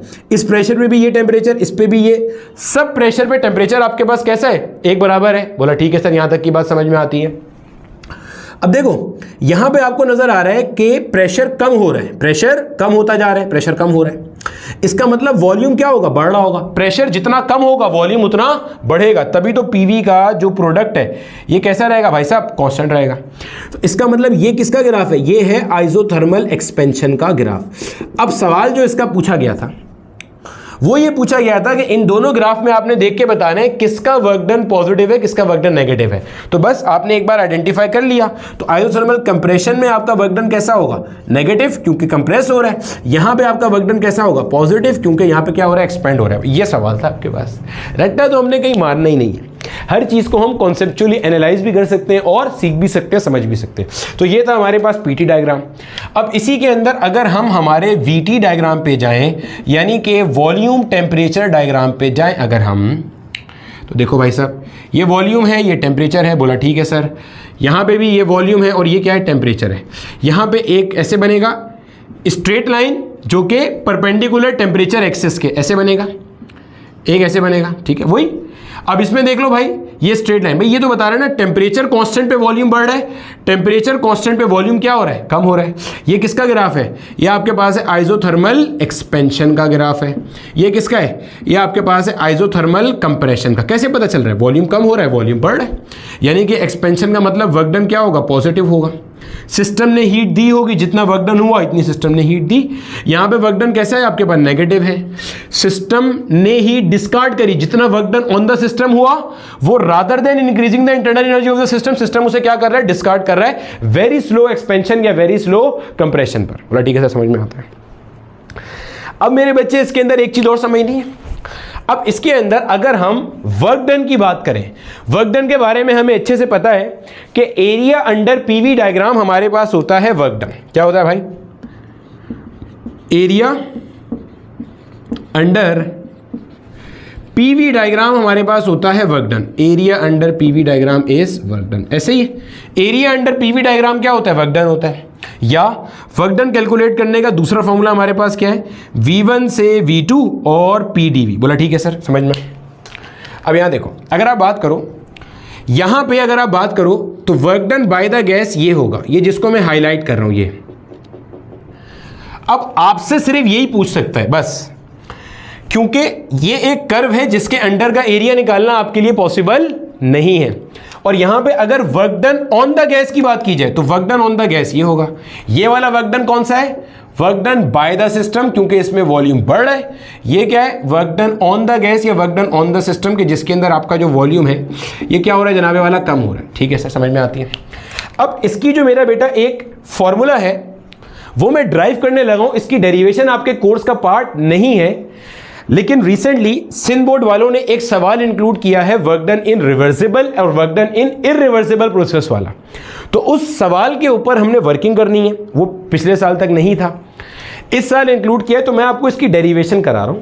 ये डेरिवेशन अगर आपने सीखनी है तो आगे 3-4 मिनट आप देखो, नहीं सीखनी तो आप इसको सेफली इग्नोर करके डायरेक्ट फॉर्मूला देख सकते हो। ठीक है, चलो अब देखो, मैं इसको इस्तेमाल करूंगा वर्क डन का फॉर्मूला, मतलब पूछेगा आपसे नहीं, वो डायरेक्ट फॉर्मूला हमारे काम का है, वो भी एक सवाल के लिए जो इस साल सिंध बोर्ड में इंक्लूड किया है। भाई कोई किसी भी किताब में कोई नई चीज़ है तो मैं उसको लेक्चर में इंक्लूड लाजमी करता हूँ। तो अब देखो ये क्या बन जाएगा, आपको पता है PV is equal to nRT। बोला ठीक है सर। अगर मैं यहां से P का वैल्यू निकालूं तो P मेरे पास बन जाएगा nRT डिवाइडेड बाय V। बोला ठीक है सर, समझ में आता है। आगे चलें, अगर मैं यहां पे लाके लिखता हूं, ये बनेगा W is equal to V1 से V2 और P की जगह पे ये P की वैल्यू ले आया मैं यहाँ पे, nRT अपॉन में आ गया V dV। बोला ठीक है सर। N, R और T कांस्टेंट है भाई, N number of moles, gas के नंबर ऑफ मोल में चेंज नहीं कर रहा, R universal gas constant, T constant है आइसोथर्मल प्रोसेस में। तो कांस्टेंट को मैंने इंटीग्रेशन से बाहर निकाल लिया, तो ये बन गया मेरे पास nRT और यहाँ आ गया मेरे पास V1 से V2 और ये हो गया जनाब 1/V dV। बोला ठीक है सर। अब देखो ये मेरे पास क्या है, 1/f(x) और इसका डेरिवेटिव बाहर रखा हुआ है। भाई v का derivative with respect to v क्या होगा, x का डेरिवेटिव x के रिस्पेक्ट में क्या होता है 1, तो v का डेरिवेटिव v के रिस्पेक्ट में 1 होगा, यहाँ रखा हुआ है। तो इसका जब मैं फॉर्मूला अप्लाई करता हूँ ये मेरे पास बनता है, और से देखना ये nRT आ गया मेरे पास एज इट इज, यहाँ पे मेरे पास ये बन गया ln(v), ये ln का फॉर्मूला बन गया, ये ln की शक्ल बन रही है, natural log to the base e। और यहाँ पे मेरा बेटा मेरे पास जो लिमिट्स यहाँ पे गिवन है वो V2 है और V1 है। बोला ठीक है सर, समझ में आता है। W इज इक्वल टू ये बन गया मेरे पास nRT, यहाँ आ जाएगा ln, ये वैल्यूज पुट करी तो ये बन जाएगा V2 माइनस ln V1। बोला ठीक है सर, ये भी समझ में आता है, कोई मसला नहीं है। अब माइनस साइन लगा हुआ है, लॉग की प्रॉपर्टी है माइनस साइन वाले डिवाइड हो जाते हैं, तो बनेगा W is equal to nRT ln V2 divided by V1। ये सिर्फ फॉर्मूला आपने याद रखना है, ये डेरिवेशन आपको याद करने की कोई ज़रूरत नहीं है। ये आइसोथर्मल प्रोसेस का सिर्फ फॉर्मूला आपको पता होना चाहिए। ये भी मैं पिछले साल तक नहीं पढ़ाया करता था, आइसोथर्मल प्रोसेस के अंदर ये वाला फॉर्मूला। रिवर्सिबल इरिवर्सिबल का सवाल एक ऐड किया गया जिसके अंदर हमें मजबूरी में फिर इसको पढ़ाना पढ़ेंगे आप सब कुछ। ठीक है, ये आ गया हमारे पास। इसी की एक शक्ल और है, ये देखो बच्चे, यहाँ आपको नजर आ रहा है P1 V1 is equal to P2 V2। अगर मैं यहाँ पे P2 को यहाँ ले आऊँ तो ये बन जाएगा P1 divided by P2 is equal to V2 divided by V1। ऐसे ही है, P2 को इधर ले आए और V1 को वहाँ ले गए, तो यहाँ लाके अगर मैं पुट कर दूँ इसको, बनेगा nRT ln V2 upon V1 की जगह मैं लिख सकता हूँ P1 डिवाइडेड बाय P2। ये दो फॉर्मूले हमारे पास किसके हैं, वर्क डन के। ठीक है, किस केस में वर्क डन के हैं, आइसोथर्मल प्रोसेस में वर्क डन कैलकुलेट करने के ये दो फॉर्मूले हमारे पास हैंगे। ठीक है सर, समझ में आता है। आप इसको भी देखोगे तो यहाँ से भी आपको ये चीज़ नज़र आ रही है।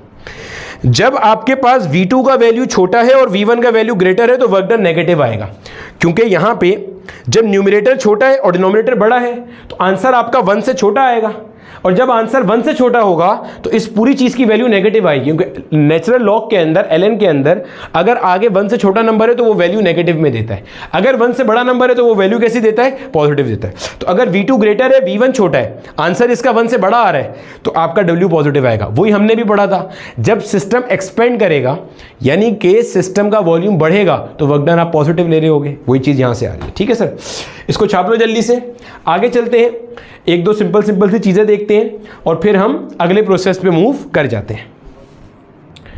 अब देखो मेरे बच्चे, ये मैंने एक सवाल सिंपल सा आपके सामने लिखा है, मैं फिर रिपीट कर देता हूं। ये जो मैंने डेरिवेशन कराई है और ये जो सवाल है ये बोर्ड लेवल के लिए नहीं है, लेकिन अगर आप में से कोई इसको एप्टीट्यूड लेवल के लिए लेके चल रहा है तो आपको मैं एक सैंपल बता रहा हूं कि जो अभी हमने फॉर्मूला निकाला था वर्क डन वाला, NRT ln V2 divided by V1, तो इसको आप कैसे इस्तेमाल कर सकते हो। ठीक है, चलो अब आपको कहता क्या है, 5 moles of an ideal gas is compressed at constant temperature. Temperature कैसा है भाई, कांस्टेंट, गोया के आइसोथर्मल प्रोसेस है, of 1200 kelvin from 200 litre to 20 litre. बोला ठीक है सर, समझ में आती है। Evaluate the work done in the process, work done calculate करना है, यह फॉर्मूला है थर्मल प्रोसेस का, अभी पढ़ के आए हैं।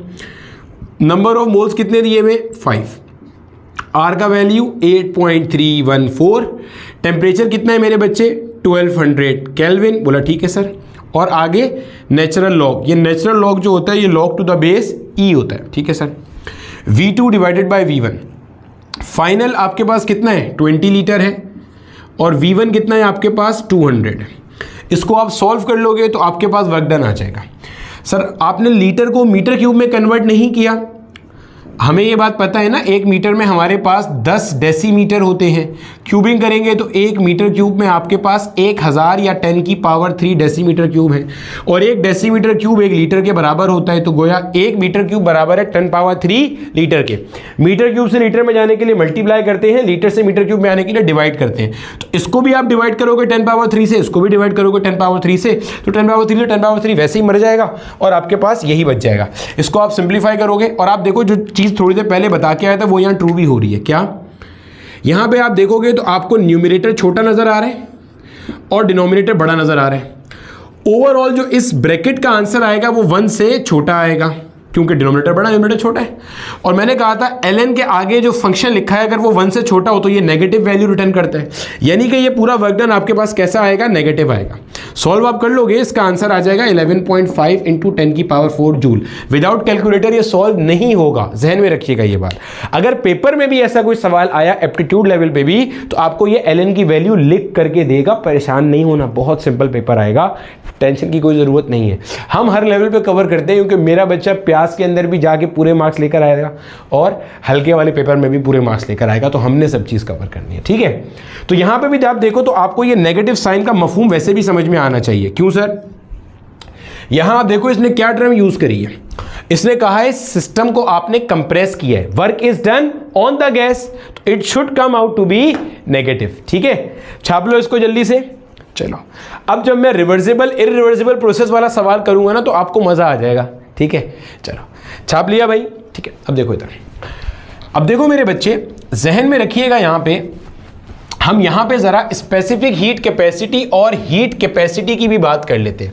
जैसे आपको याद होगा जब हमने आइसोबैरिक और आइसोकोरिक प्रोसेस के बारे में पढ़ा था तो वहां पे हमने molar heat capacity at constant pressure और molar heat capacity at constant volume पढ़ी थी, और इनके दरमियान में एक रिलेशन ड्राइव किया था जिसको हमने मेयर्स रिलेशन कहा था, मेयर्स फॉर्मूला, याद आ रहा है।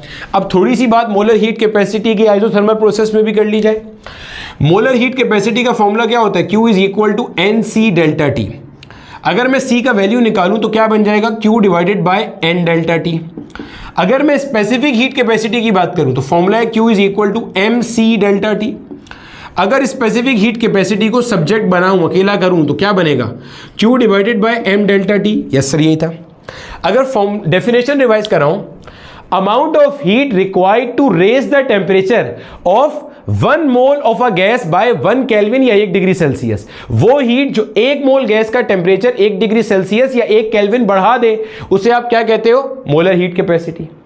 वो हीट जो 1 यूनिट मास का, यूनिट मास मतलब 1 ग्राम सीजीएस में या 1 किलोग्राम एसआई सिस्टम में, 1 किलोग्राम ऑब्जेक्ट का, मान लो कोई सॉलिड है, 1 किलोग्राम सॉलिड का टेम्परेचर 1 केल्विन बढ़ा दे तो वो उस सॉलिड की क्या कहलाएगी? Specific heat capacity. बोला ठीक है सर।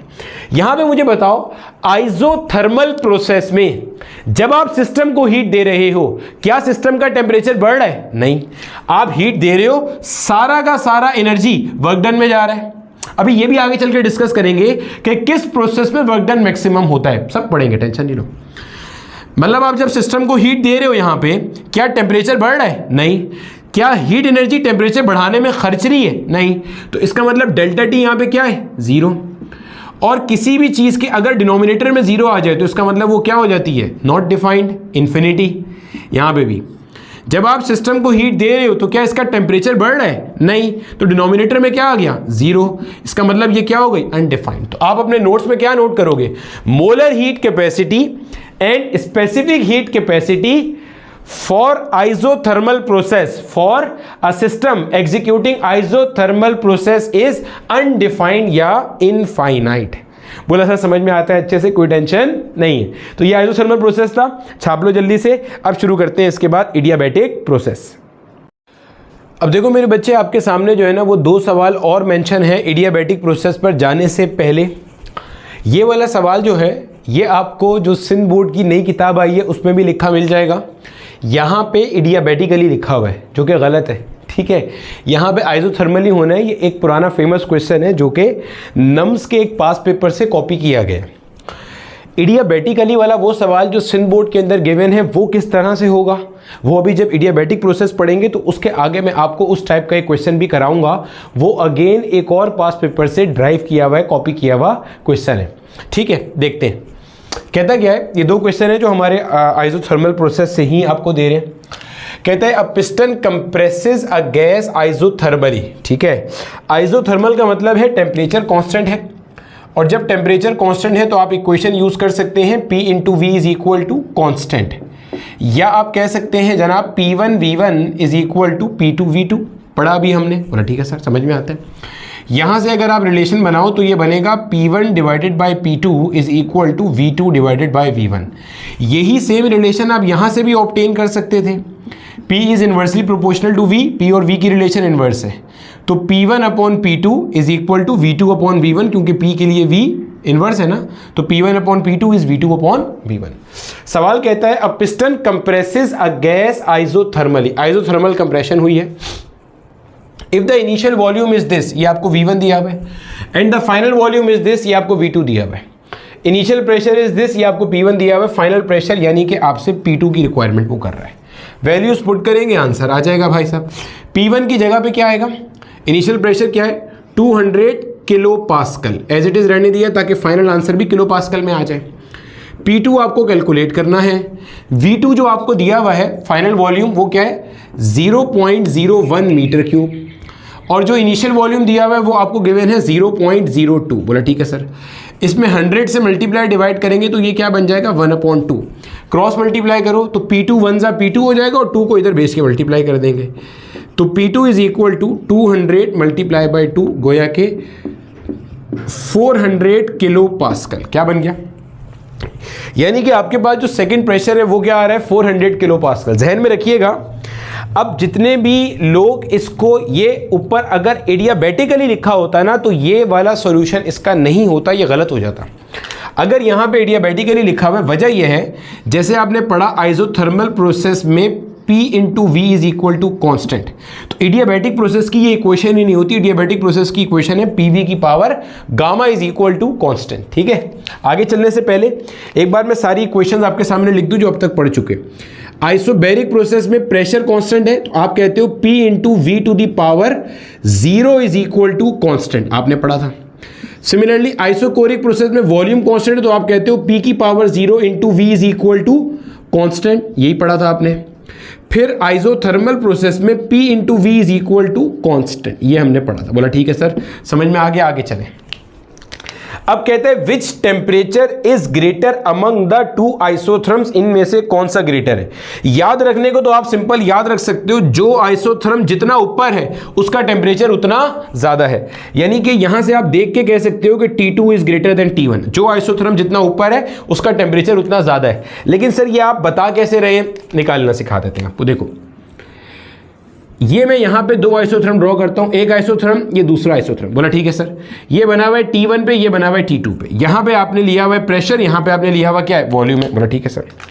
आप एक काम करो, यहां पे अपनी मर्जी की एक लाइन ड्रॉ कर लो इस पॉइंट पर, बोला ठीक है सर। ड्रॉ कर ली हमने, एक पॉइंट ये आ गया, एक पॉइंट ये आ गया, बोला ठीक है सर। अगर आप यहां पे इसका प्रेशर पढ़ो तो इसका प्रेशर ये होगा कुछ, मान लो P1 होगा, ठीक है सर। यहां पे वॉल्यूम को आपने मान लिया V1, ठीक है सर। वॉल्यूम दोनों के लिए एक बराबर है, ठीक है ठीक है। और यहाँ का अगर आप प्रेशर पढ़ोगे तो इसका प्रेशर की लाइन मैंने गलत ड्रॉ कर दी, गलती से थोड़ा नीचे आएगा। इसके प्रेशर की लाइन यहाँ कहीं पे आएगी, बोला ठीक है सर। यहाँ पे आपके पास क्या आ जाएगा, ये कहीं आएगा P2 आएगा, बोला ठीक है सर, समझ में आती है बात की। अब समझो मेरे बच्चे, यहाँ पे ज़रा समझो, ये आपके पास दो डिफरेंट पॉइंट्स है। मैंने कुछ नहीं किया, एक लाइन ड्रॉ करी। ये कुछ मैंने आपको ना गैस लॉज में भी सिखाया था, लेकिन अगर आपने वहां नहीं सीखा मैं तब भी आपको यहां से पढ़ना सिखा देता हूं, कोई परेशानी नहीं है। एक लाइन ड्रॉ करी, वॉल्यूम दोनों के लिए इस पॉइंट पर कॉमन है। इसका प्रेशर पड़ा यहां आ गया, इसका प्रेशर पड़ा यहां आ गया, ठीक है। अब अगर मैं आपको बोलूं कि भाई ये ए पॉइंट है मान लो और ये बी पॉइंट है, बोला ठीक है सर। अगर मैं आपको बोलूं कि ए पॉइंट पर मुझे प्रेशर और वॉल्यूम का प्रोडक्ट बताओ, तो आप बोलोगे भाई ए पॉइंट पे प्रेशर है P1 और वॉल्यूम है V1, तो बन जाएगा P1 इंटू V1, बोला ठीक है सर। बी पॉइंट पे प्रेशर और वॉल्यूम का प्रोडक्ट बताओ, तो बी पॉइंट पे प्रेशर है P2 और वॉल्यूम है V1, प्रेशर है P2 और वॉल्यूम है V1, बोला ठीक है सर। ये क्यों कर रहे हैं वैसे हम, हमें जर्नल गैस इक्वेशन पता है हमारी, PV is equal to nRT, बोला ठीक है सर। N और R तो कांस्टेंट है, तो PV का जो प्रोडक्ट है वो T के डायरेक्टली प्रोपोर्शनल होता है, बोला ठीक है सर। PV का प्रोडक्ट जहां ज्यादा होगा वहां टेम्परेचर ज्यादा होगा, PV का प्रोडक्ट जहां कम होगा वहां पे टेम्परेचर क्या होगा, कम होगा, बोला ठीक है सर। यहां तक की बात भी हमें समझ में आती है, कोई परेशानी यहां तक हमारे पास नहीं है। चलें आगे चलते हैं सर, एक स्टेप और आगे आ जाए, एक स्टेप आगे चलते हैं। अब आप देखो यहां पे आपको नजर आ रहा है P1 का वैल्यू कम है और P2 का वैल्यू ज्यादा है। देखो P2 ऊपर आ रहा है और P1 नीचे आ रहा है। वाई एक्सिस पे आप जितना ऊपर जाओगे वैल्यू बढ़ता है, तो P2 का वैल्यू ज्यादा है, P1 का वैल्यू क्या है, कम है। V1 तो दोनों के लिए एक बराबर है, देखो ना V1 दोनों के लिए कैसा है, एक बराबर है। लेकिन P1 छोटा है तो इस पूरे प्रोडक्ट की वैल्यू कम हो जाएगी, और P2 बड़ा है तो इस पूरे प्रोडक्ट की वैल्यू ज्यादा हो जाएगी। देखो V1 दोनों के लिए एक बराबर है, ठीक है। P1 छोटा है तो P1 इंटू V1 का प्रोडक्ट कम हो जाएगा, P2 बड़ा है तो P2 इंटू V1 का प्रोडक्ट बड़ा हो जाएगा। ये प्रोडक्ट बड़ा है तो इसका टेम्परेचर ज़्यादा होगा।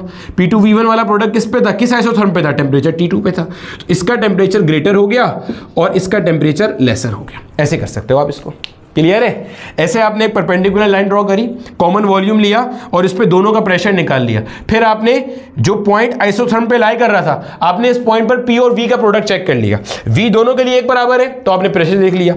इसका प्रेशर छोटा है तो इसका टेम्परेचर छोटा होगा, इसका प्रेशर बड़ा है तो इसका टेम्परेचर भी कैसा होगा, ज़्यादा होगा। तो ये मेरे बच्चे हमारे पास दो सवाल और थे जो कि हमसे पूछे गए थे आइसोथर्मल प्रोसेस से। छाप लो। अब हम शुरू करते हैं हमारा एडियाबैटिक प्रोसेस। अब देखो मेरा बेटा, अपने पास हेडिंग आप लगा लोगे एडियाबैटिक प्रोसेस। एडियाबैटिक प्रोसेस हमारे पास जो होता है इसको आप कहते हो आइसोएंट्रोपिक प्रोसेस। अब ये आइसोएंट्रोपिक क्यों होता है, इसके लिए आपको 2 से 3 लेक्चर वेट करना पड़ेगा। जब हम पढ़ेंगे एंट्रोपी का कॉन्सेप्ट तो आपको ये समझ में आ जाएगा। फिलहाल आप यहाँ पे नोट लाजमी कर लो, ठीक है। और इस सिस्टम की ख़ास बात क्या है ये भी आपको बताते हैं, सही है।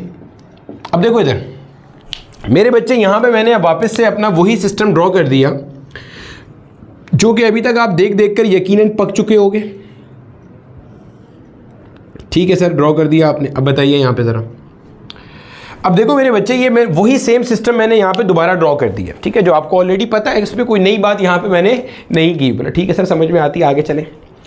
अब इसके अंदर मेरा बेटा यहाँ पे हमारे पास क्या है, ये हमारे पास डिफरेंट गैस के मॉलिक्यूल्स हैं और ये गैस के मॉलिक्यूल्स क्या करते फिर रहे हैं, ये गैस के मॉलिक्यूल्स ऐसे करके रैंडमली मूव कर रहे हैं। बोला ठीक है सर। कोई कहीं जा रहा है, कोई कहीं जा रहा है, कोई कहीं जा रहा है, बोला ठीक है सर।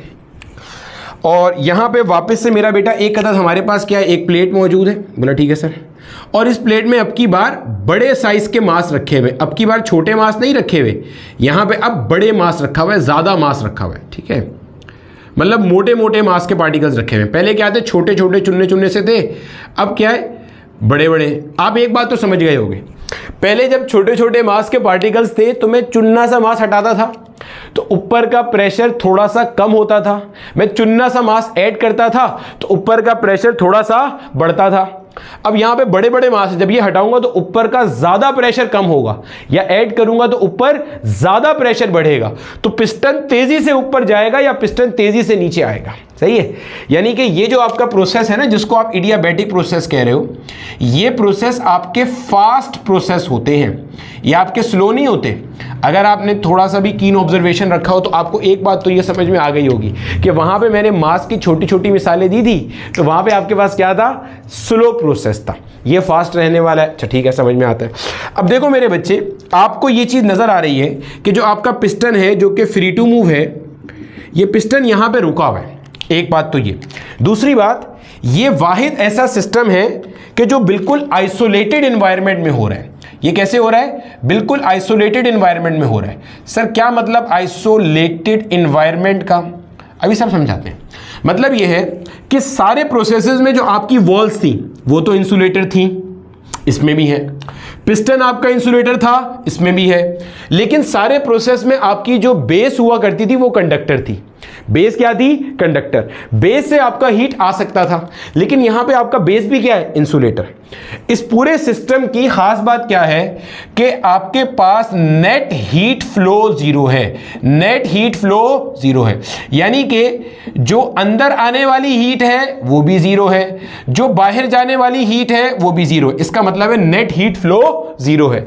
आपको किताब में ये ऐसे लिखा मिलता है कि भाई साहब इसके लिए डेल्टा क्यू अपने पास क्या होता है, जीरो, यानी कि heat energy can neither enter the system nor it can leave the system. तो ये एक आइसोलेटेड सिस्टम है। बाकी के सारे आपके कैसे थे, क्लोज सिस्टम थे कि एनर्जी आ भी सकती थी, एनर्जी जा भी सकती थी। ये कैसा है, आइसोलेटेड सिस्टम है कि आपके पास एनर्जी ना तो आ सकती है ना हीट एनर्जी आपके पास जा सकती है। बोला ठीक है सर। ये जो मॉलिक्यूल्स हैं, आपको ये मॉलिक्यूल्स रैंडमली मूव करते नजर आ रहे हैं? जी सर आ रहे हैं। इसका मतलब इनकी कुछ इंटरनल एनर्जी होगी, मान लो U1, कुछ टेम्परेचर होगा, मान लो T1। ठीक है, आसानी के लिए इनकी जो इंटरनल एनर्जी है इसको मैं मान लेता हूं 7 जूल्स है। कितनी है, 7 जूल है। अरे भाई कुछ तो होगी ना, जब भी तो ये मूव कर रहे हैं, बिल्कुल होगी। अब मेरा बेटा वही वाली बात, ऊपर से एक प्रेशर पिस्टन या ये सारी चीजें लगा रही हैं किसके ऊपर, गैस मॉलिक्यूल्स के ऊपर। बोला ठीक है सर। एक प्रेशर नीचे से कौन लगा रहा है, पिस्टन लगा रहा है, सॉरी गैस लगा रही है किसके ऊपर, पिस्टन के ऊपर। गैस के मॉलिक्यूल फोर्स लगा रहे हैं कि पिस्टन ऊपर जाए, पिस्टन और उसके ऊपर जो वजन रखा हुआ है और जो एटमॉस्फेरिक प्रेशर है, ये सब फोर्स लगा रहे हैं कि गैस कहां जाए, नीचे जाए। मुझे ये सिस्टम यहां पे कैसा नजर आ रहा है, इक्विलिब्रियम में नजर आ रहा है कि पिस्टन ना तो ऊपर जा रहा है ना नीचे जा रहा है। इसका सीधा सा सिंपल सा मासूमाना एक ही मतलब है कि ये दोनों प्रेशर आपस में कैसे हैं, एक बराबर है। बोला ठीक है सर, समझ में आता है। अब मैंने क्या किया, गौर से सुनना, मान लो कि जो ऊपर वाला प्रेशर था वो भी कितना है, 5 न्यूटन पर मीटर स्क्वायर, और नीचे वाला प्रेशर भी कितना है, 5 न्यूटन पर मीटर स्क्वायर। अब मैंने क्या किया, मैंने यहां से वजन हटा दिया, मैंने यहां से सारा वजन हटा दिया, ये वाला समझना, मैंने यहां से सारा वजन हटा दिया। गौर से समझो, मैंने यहां से सारा वजन हटा दिया, सब हटा दिया यहां से। तो क्या मैं ये कह सकता हूं जो ऊपर से नीचे की जानी प्रेशर लग रहा है वो बहुत हद तक कम हो गया? भाई इन मोटे मोटे वजन की वजह से ही तो ये प्रेशर था। जब मैंने ये प्रेशर एकदम हटा दिया, एकदम सारा प्रेशर खत्म कर दिया, pressure is suddenly decreased, pressure is suddenly decrease. मैंने एकदम सारा प्रेशर हटा दिया। मान लो ऊपर का प्रेशर जो है ना वो कम होके रह गया 1 न्यूटन पर मीटर स्क्वायर, यानी कि जो ऊपर से नीचे की तरफ लग रहा है, और नीचे का अभी भी कितना है, 5 न्यूटन पर मीटर स्क्वायर। तो क्या आपको ये नजर आ रहा है कि अब जो नीचे का प्रेशर है वो बहुत ज्यादा है ऊपर वाले के मुकाबले में? या और समझ लो, ऊपर का प्रेशर और कम हो गया, 1 भी नहीं रहा। मैंने जब ये सारा मास हटा दिया तो मान लो ऊपर का प्रेशर रह गया 0.001 न्यूटन पर मीटर स्क्वायर। समझ ना, अच्छे से सुनना। मैंने क्या किया, आइसोथर्मल प्रोसेस में क्या था, slow expansion slow compression, Aahista Aahista Aahista मास हटा रहे थे या आहिस्ता आहिस्ता आहिस्ता मास को ऐड कर रहे थे। अब यहां पे मैंने क्या किया, सडनली सारा मास रिमूव कर दिया, सडनली सारा प्रेशर रिमूव कर दिया, तो ऊपर से जो नीचे प्रेशर लग रहा है वो बहुत कम हो गया और नीचे वाला प्रेशर तो उतना ही है। तो इसका मतलब जो प्रेशर गैस एक्सर्ट कर रही है वो एकदम से बहुत बढ़ गया और जो प्रेशर गैस के ऊपर है वो एकदम से बहुत कम हो गया। तो इसका मतलब जो गैस ऊपर फोर्स लगा रही है तो पिस्टन बहुत तेजी से ऊपर जाएगा, हाँ या ना। यानी कि आप कहोगे पिस्टन बहुत तेजी से ऊपर जाएगा, पिस्टन बहुत तेजी से ऊपर जाएगा। बोला ठीक है सर, पिस्टन बहुत तेजी से ऊपर जाएगा, ठीक है। क्या आपको यह नजर आ रहा है कि आपके पास एक सडन एक्सपेंशन आई है, आपके पास एक सडन एक्सपेंशन आएगी। सडन एक्सपेंशन मतलब फास्ट एक्सपेंशन, तेजी से एक्सपेंड करेगा। बोला ठीक है सर, ऐसे ही होगा। अब हमने एक बात ये पढ़ा था कि एक्सपेंशन हमारे पास एक कूलिंग प्रोसेस है। एक्सपेंशन कैसा है, कूलिंग प्रोसेस है। जब कभी भी आपका सिस्टम एक्सपेंड करता है, work is done by the gas, तो इंटरनल एनर्जी कम होती है। पढ़ी आपने ये बात कि जब भी work is done by the system या work is done by the gas, तो आपकी जो internal energy of the system है वो क्या होती है, डिक्रीज होती है। बोला ठीक है सर। और जब सिस्टम तेजी से ऊपर जाएगा, पिस्टन तेजी से ऊपर जाएगा, गैस तेजी से एक्सपेंड करेगा, तो जो आपकी एनर्जी है, जो आपकी इंटरनल एनर्जी वो तेजी से कम होगी। जब इंटरनल एनर्जी डिक्रीज होगी तो इसका मतलब टेम्परेचर भी क्या होगा, टेम्परेचर भी डिक्रीज होगा। बोला ठीक है सर। अब आइसोथर्मल प्रोसेस में क्या हो रहा था, आहिस्ता आहिस्ता ऊपर जा रहा था। जितनी इंटरनल एनर्जी खर्चती थी वो बाहर से सोर्स प्रोवाइड करती थी। अब बाहर सोर्स लगा भी दें तो कोई फायदा नहीं है, क्यों, क्योंकि सिस्टम आइसोलेटेड है, यहां भी इंसुलेटर, यहां भी हीट अंदर जा ही नहीं सकती, हीट अंदर जा ही नहीं सकती। इसका मतलब मैं ये कहूंगा सिस्टम ने काम किया, गौर से सुनना, work is done by the system at the cost of internal energy. System ने काम किया at the cost of internal energy. System ने अपनी इंटरनल एनर्जी खर्ची और काम किया।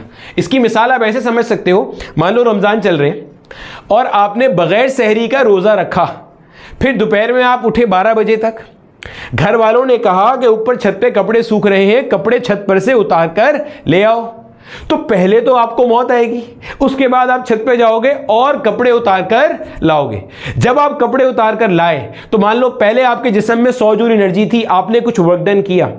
अब आपने सुबह सहरी नहीं की थी मान लो, तो ये जो आपने कार्रवाई की, कपड़े उतार के मरे मरे कदमों से वापस लाना, ये कैसे किया आपने? आप बोलोगे सर जो पिछली रात इतना ठूस लिया था उसकी वजह से जो इंटरनल एनर्जी थी उसकी वजह से ये कार्रवाई की हमने, ऐसे ही है। तो ज़हन में रखना, आप बोलोगे work is done by the system at the cost of internal energy, आप सिस्टम हो क्योंकि आपको ऑब्जर्व कर रहे हैं हम। तो सिस्टम ने कपड़े उतारे छत पर से at the cost of internal energy, जो कि पिछली रात में ज्यादा खाने की वजह से उसके पास मौजूद थी। सुबह नाश्ता तो नहीं किया था, तो आपने यहां सिस्टम को हीट एनर्जी नहीं दी, heat supply to the system is 0, सहरी नहीं की इसने। लेकिन जो ये काम कर रहा है, work is done by the gas at the cost of internal energy.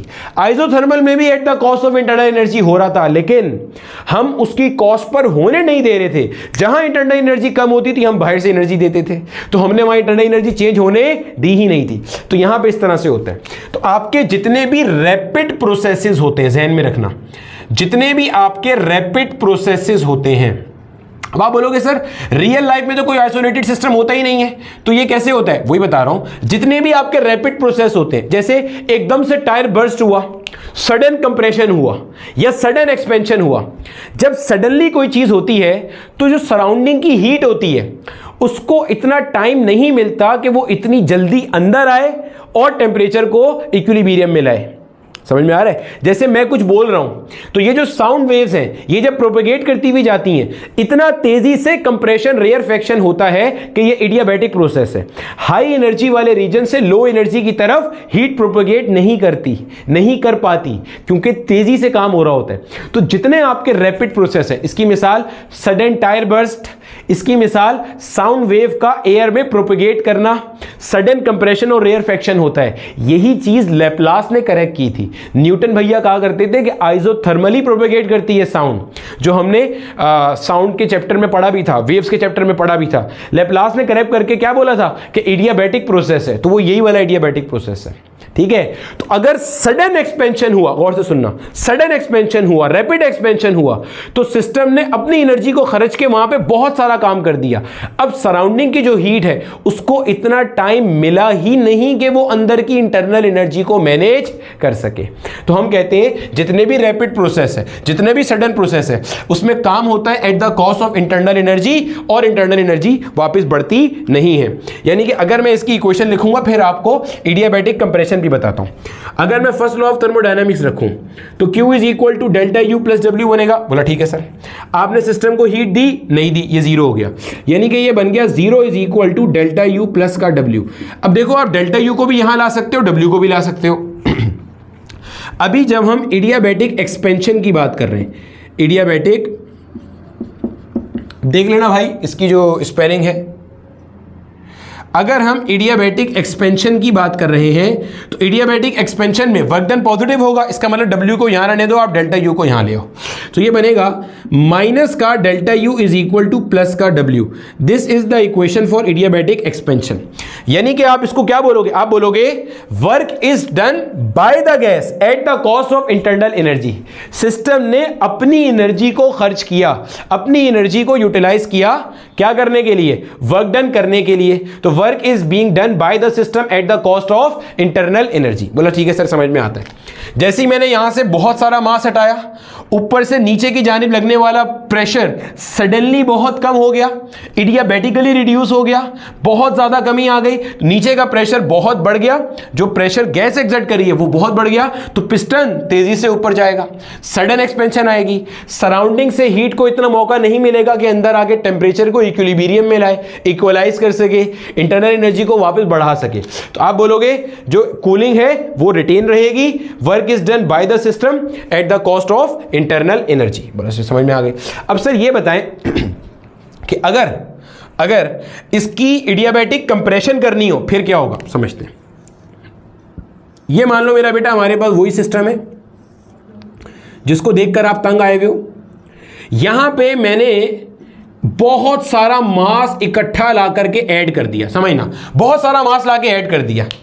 मैंने सडनली पिस्टन को ऊपर से पकड़ा और तेजी से नीचे दबा दिया। जैसे ही तेजी से नीचे दबाऊंगा तो क्या होगा, आपके पास पिस्टन ऐसे ऊपर से नीचे आ गया। मतलब मान लो मैंने ऊपर से एकदम क्या करा, प्रेशर बहुत ज्यादा बढ़ा दिया। प्रेशर बढ़ाने के बहुत सारे तरीके हैं, आप बहुत सारा मास ऐड कर दो ऊपर, या पिस्टन को पकड़ के खुद से पिस्टन को नीचे ले जाओ, तो आपकी जो गैस थी वो कंप्रेस हो गई। और ये सडन काम हुआ है, तेजी से कंप्रेस हुई, पिस्टन तेजी से नीचे गया।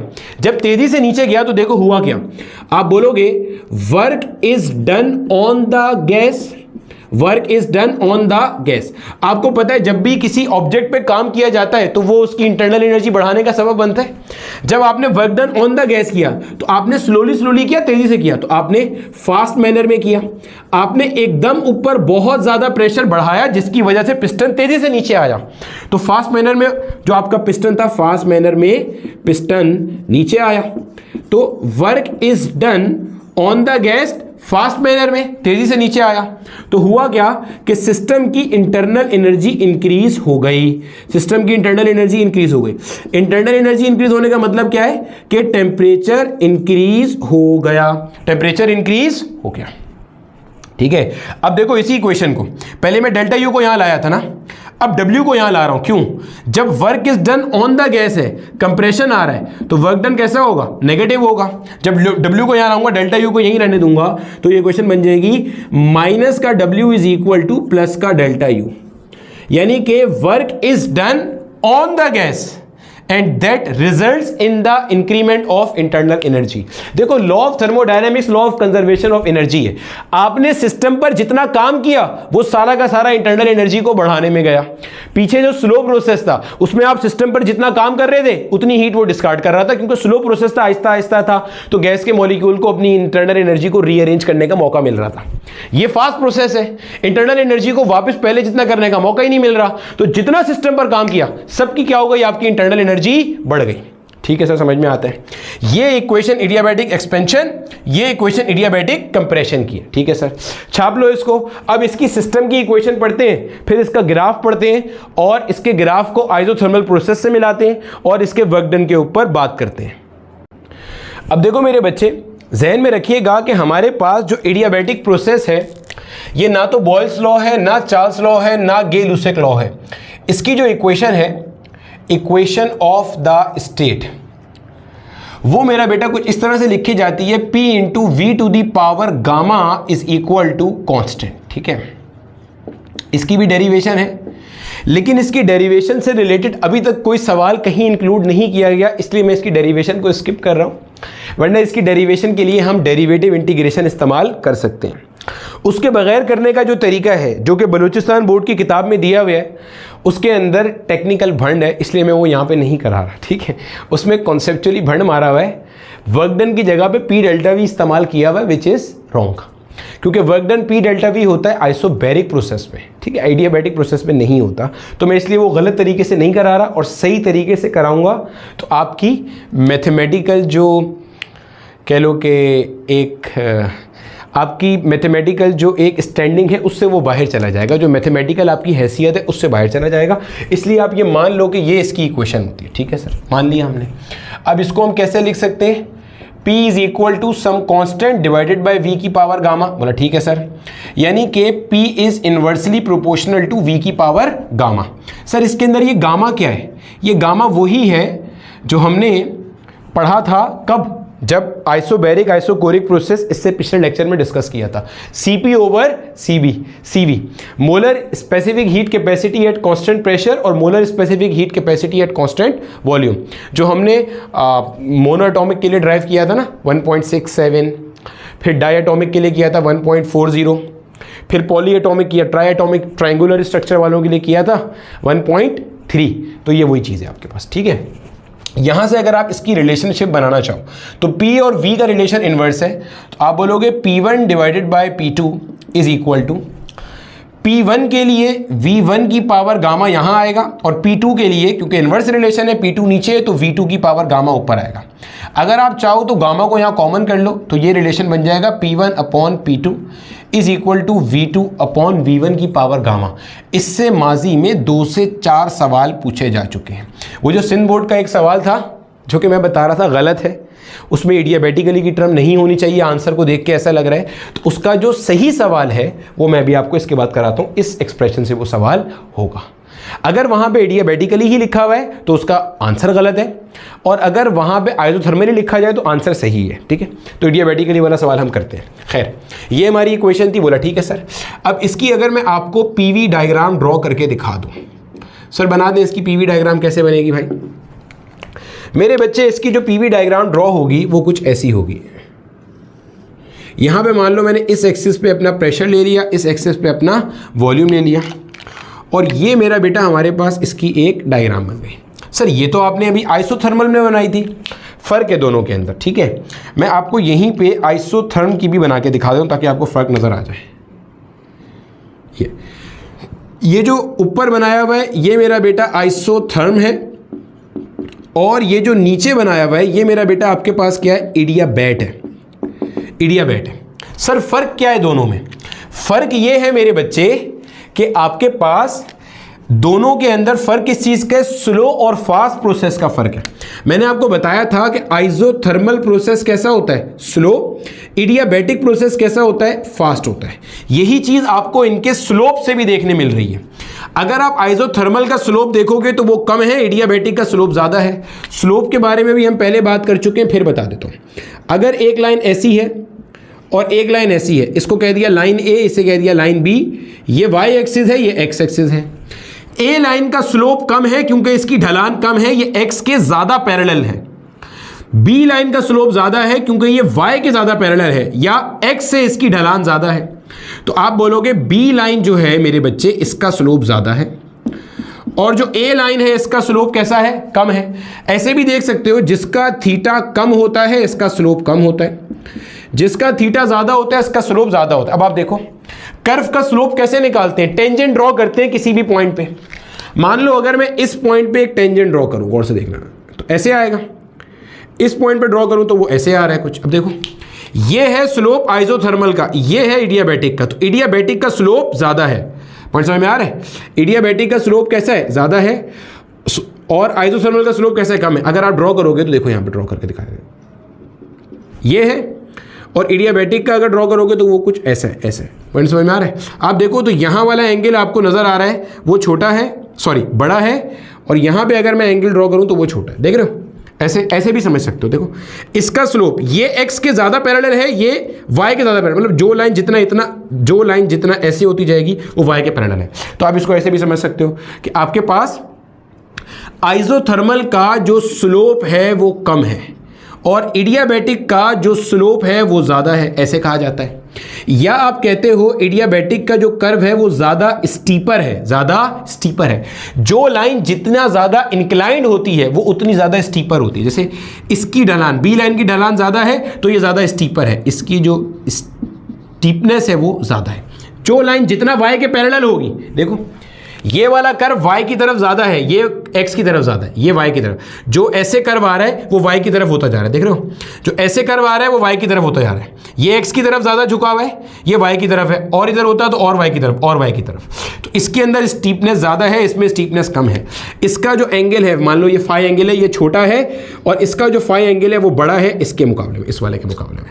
ऐसे आप कह सकते हो कि इसका स्लोप क्या है, ज्यादा है। तो इडियाबैटिक कर्व चूंकि एक फास्ट प्रोसेस है, सडनली प्रेशर डिक्रीज हो रहा है, सडनली प्रेशर इंक्रीज हो रहा है, इसलिए उसका स्लोप ज्यादा है। आइसोथर्मल प्रोसेस एक स्लो प्रोसेस है, क्योंकि आहिस्ता आहिस्ता उसके अंदर कार्रवाई हो रही है, इसलिए उसका स्लोप क्या है, कम है।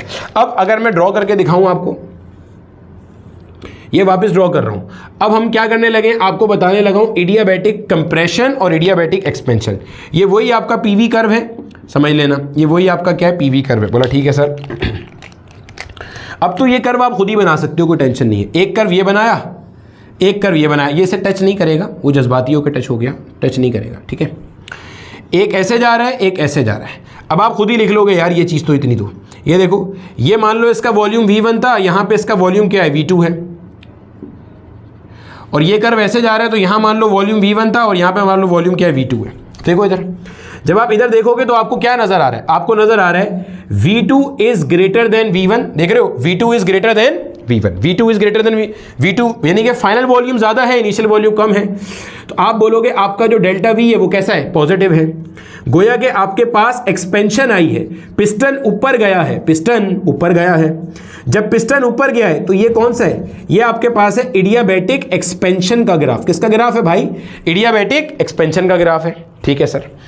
और इडियाबैटिक एक्सपेंशन में इक्वेशन क्या है, माइनस का delta U is equal to plus का W। एग्जामिनर इसको ऐसे भी लिखता है, जहन में रखना कि यहां पे डेल्टा U क्या है, लेस देन 0, और वर्क डन क्या है, greater than 0। Sir less than 0 का मतलब क्या होता है, नेगेटिव, ग्रेटर देन 0 का मतलब क्या होता है, पॉजिटिव। तो इंटरनल एनर्जी का जो चेंज है वो यहां पे लेस देन 0 है, इंटरनल एनर्जी का चेंज नेगेटिव है।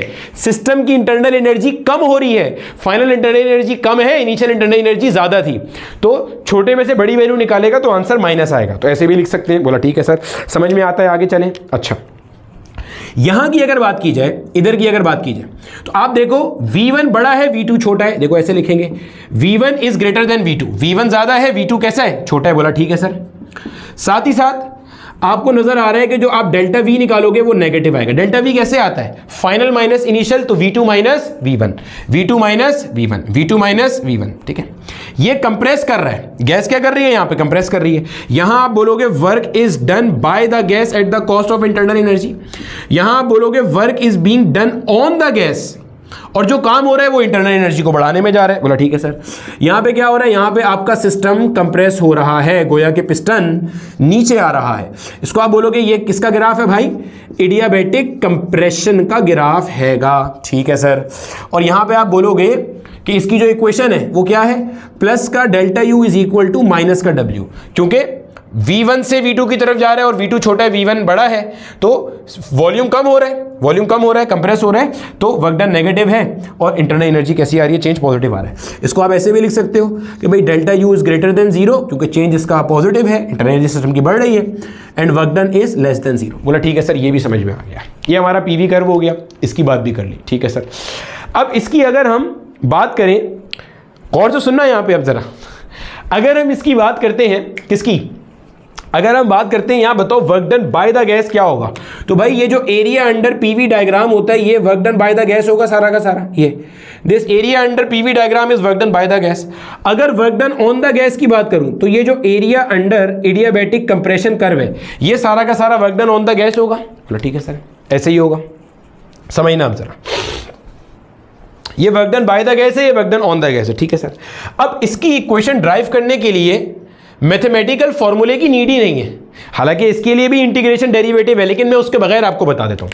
अगर आप गौर से देखो तो क्या आपको यह नजर आ रहा है कि सिस्टम जितना भी काम कर रहा है वो चेंज इन इंटरनल एनर्जी में जा रहा है। गौर से देखो इसको, 2 मिनट के लिए जरा इस इक्वेशन को आप गौर से देखो।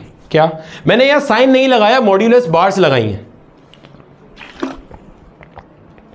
वो मॉड बार्स ये बता रही हैं कि सिस्टम अगर काम करेगा तो उसके इक्विवेलेंट इंटरनल एनर्जी खर्चेगी, कम होगी। अगर सिस्टम पर काम किया जाएगा तो जितना काम किया जाएगा उसके इक्विवेलेंट इंटरनल एनर्जी बढ़ जाएगी।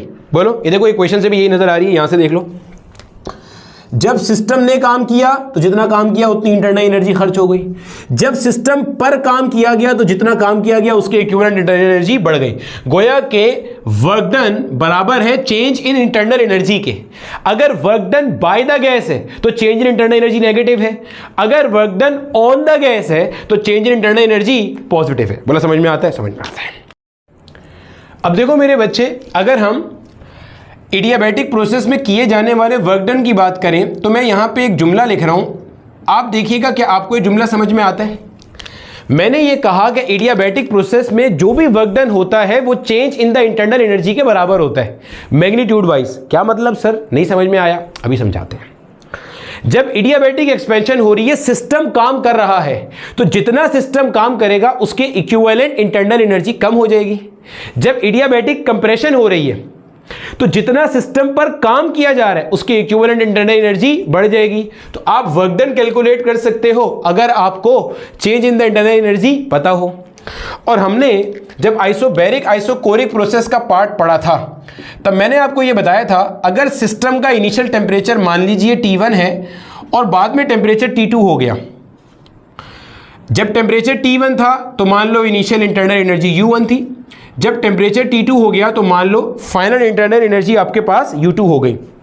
और सिस्टम किसी भी प्रोसेस से गुजर कर आया, हमें इससे कोई सरोकार नहीं है, बस इतना पता है पहले इंटरनल एनर्जी U1 थी, बाद में इंटरनल एनर्जी U2 है।